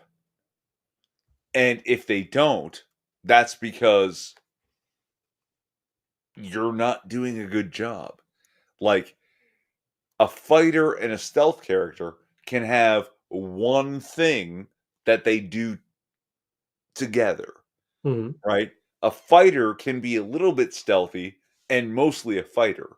And a stealthy guy can be very stealthy and also murder someone. Yeah. Attacks So from you behind. have to have one-handed, Skyrim style, and sneak, but the warrior has to have heavy shield and armor and also one-handed. Hmm. So you can overlap one skill out of 3 big ones, 4 as a, you know. So the driver and the mechanic can have engine whisperer, but the driver drives and the mechanic has a whole bunch of other skills that aren't in that engine whisperer class, right? Makes sense. Anyway, I'm going to continue working on it. I'll get something more fleshed out, and we can play on the Mad God Gaming channel, Mad God of Games gaming channel, some Friday night coming up shortly. It's gonna be terrible. No, it's gonna be fun. What are you talking about? No, it's gonna be terrible because I'm gonna be part of it. Oh, you die. Stop. Got something from Pox. What do you say here? Final thoughts. Final thoughts. I don't know who that is, Pox, but good on you, man, for getting followed. All right, final thoughts, folks. I've got something to share with you here. Deborah was a Catholic girl. She held out to the bitter end. Carla was a different type. She's the one who put it in. Mary was a black girl, and I was afraid of a girl like that. Susan painted pictures, sitting down like the Buddha sat. And with that, we're going to call it a night. Anything you'd like to share or say before we say goodnight here, Mr. Twin? All your final thoughts sounded like fitness gals to me. So RDLs It's and it's a and song. It's a just song by the Nails called "88 Lines About 44 Women." If you haven't heard it, I suggest you go listen to it. It's a great song. 88 RDLs Lines About after us. 44 Women by the Nails. Anyway, folks, I had a great time tonight. It was good brainstorming and wagging our gums about a what do you call it? A hypothetical game. And It's not hypothetical. We you're played right. it. It's It's there. real. We It played it. You're right. exists. We're going to be playing again soon, and I hope you all will join. Oh, next week. I'm sorry, I will not be in town. I'll be in Florida, so I don't know. Are you going to do Casual AF on your own, or with Six or Pox, or maybe? Whoever's available, if they want to jump in, I will send them all links. All right. Well, folks, have yourselves a great weekend. Stay warm if you're in Canada because it's fucking cold out, and you all take care. I'm gonna play our outro out and have yourselves a great night. Good night, everyone.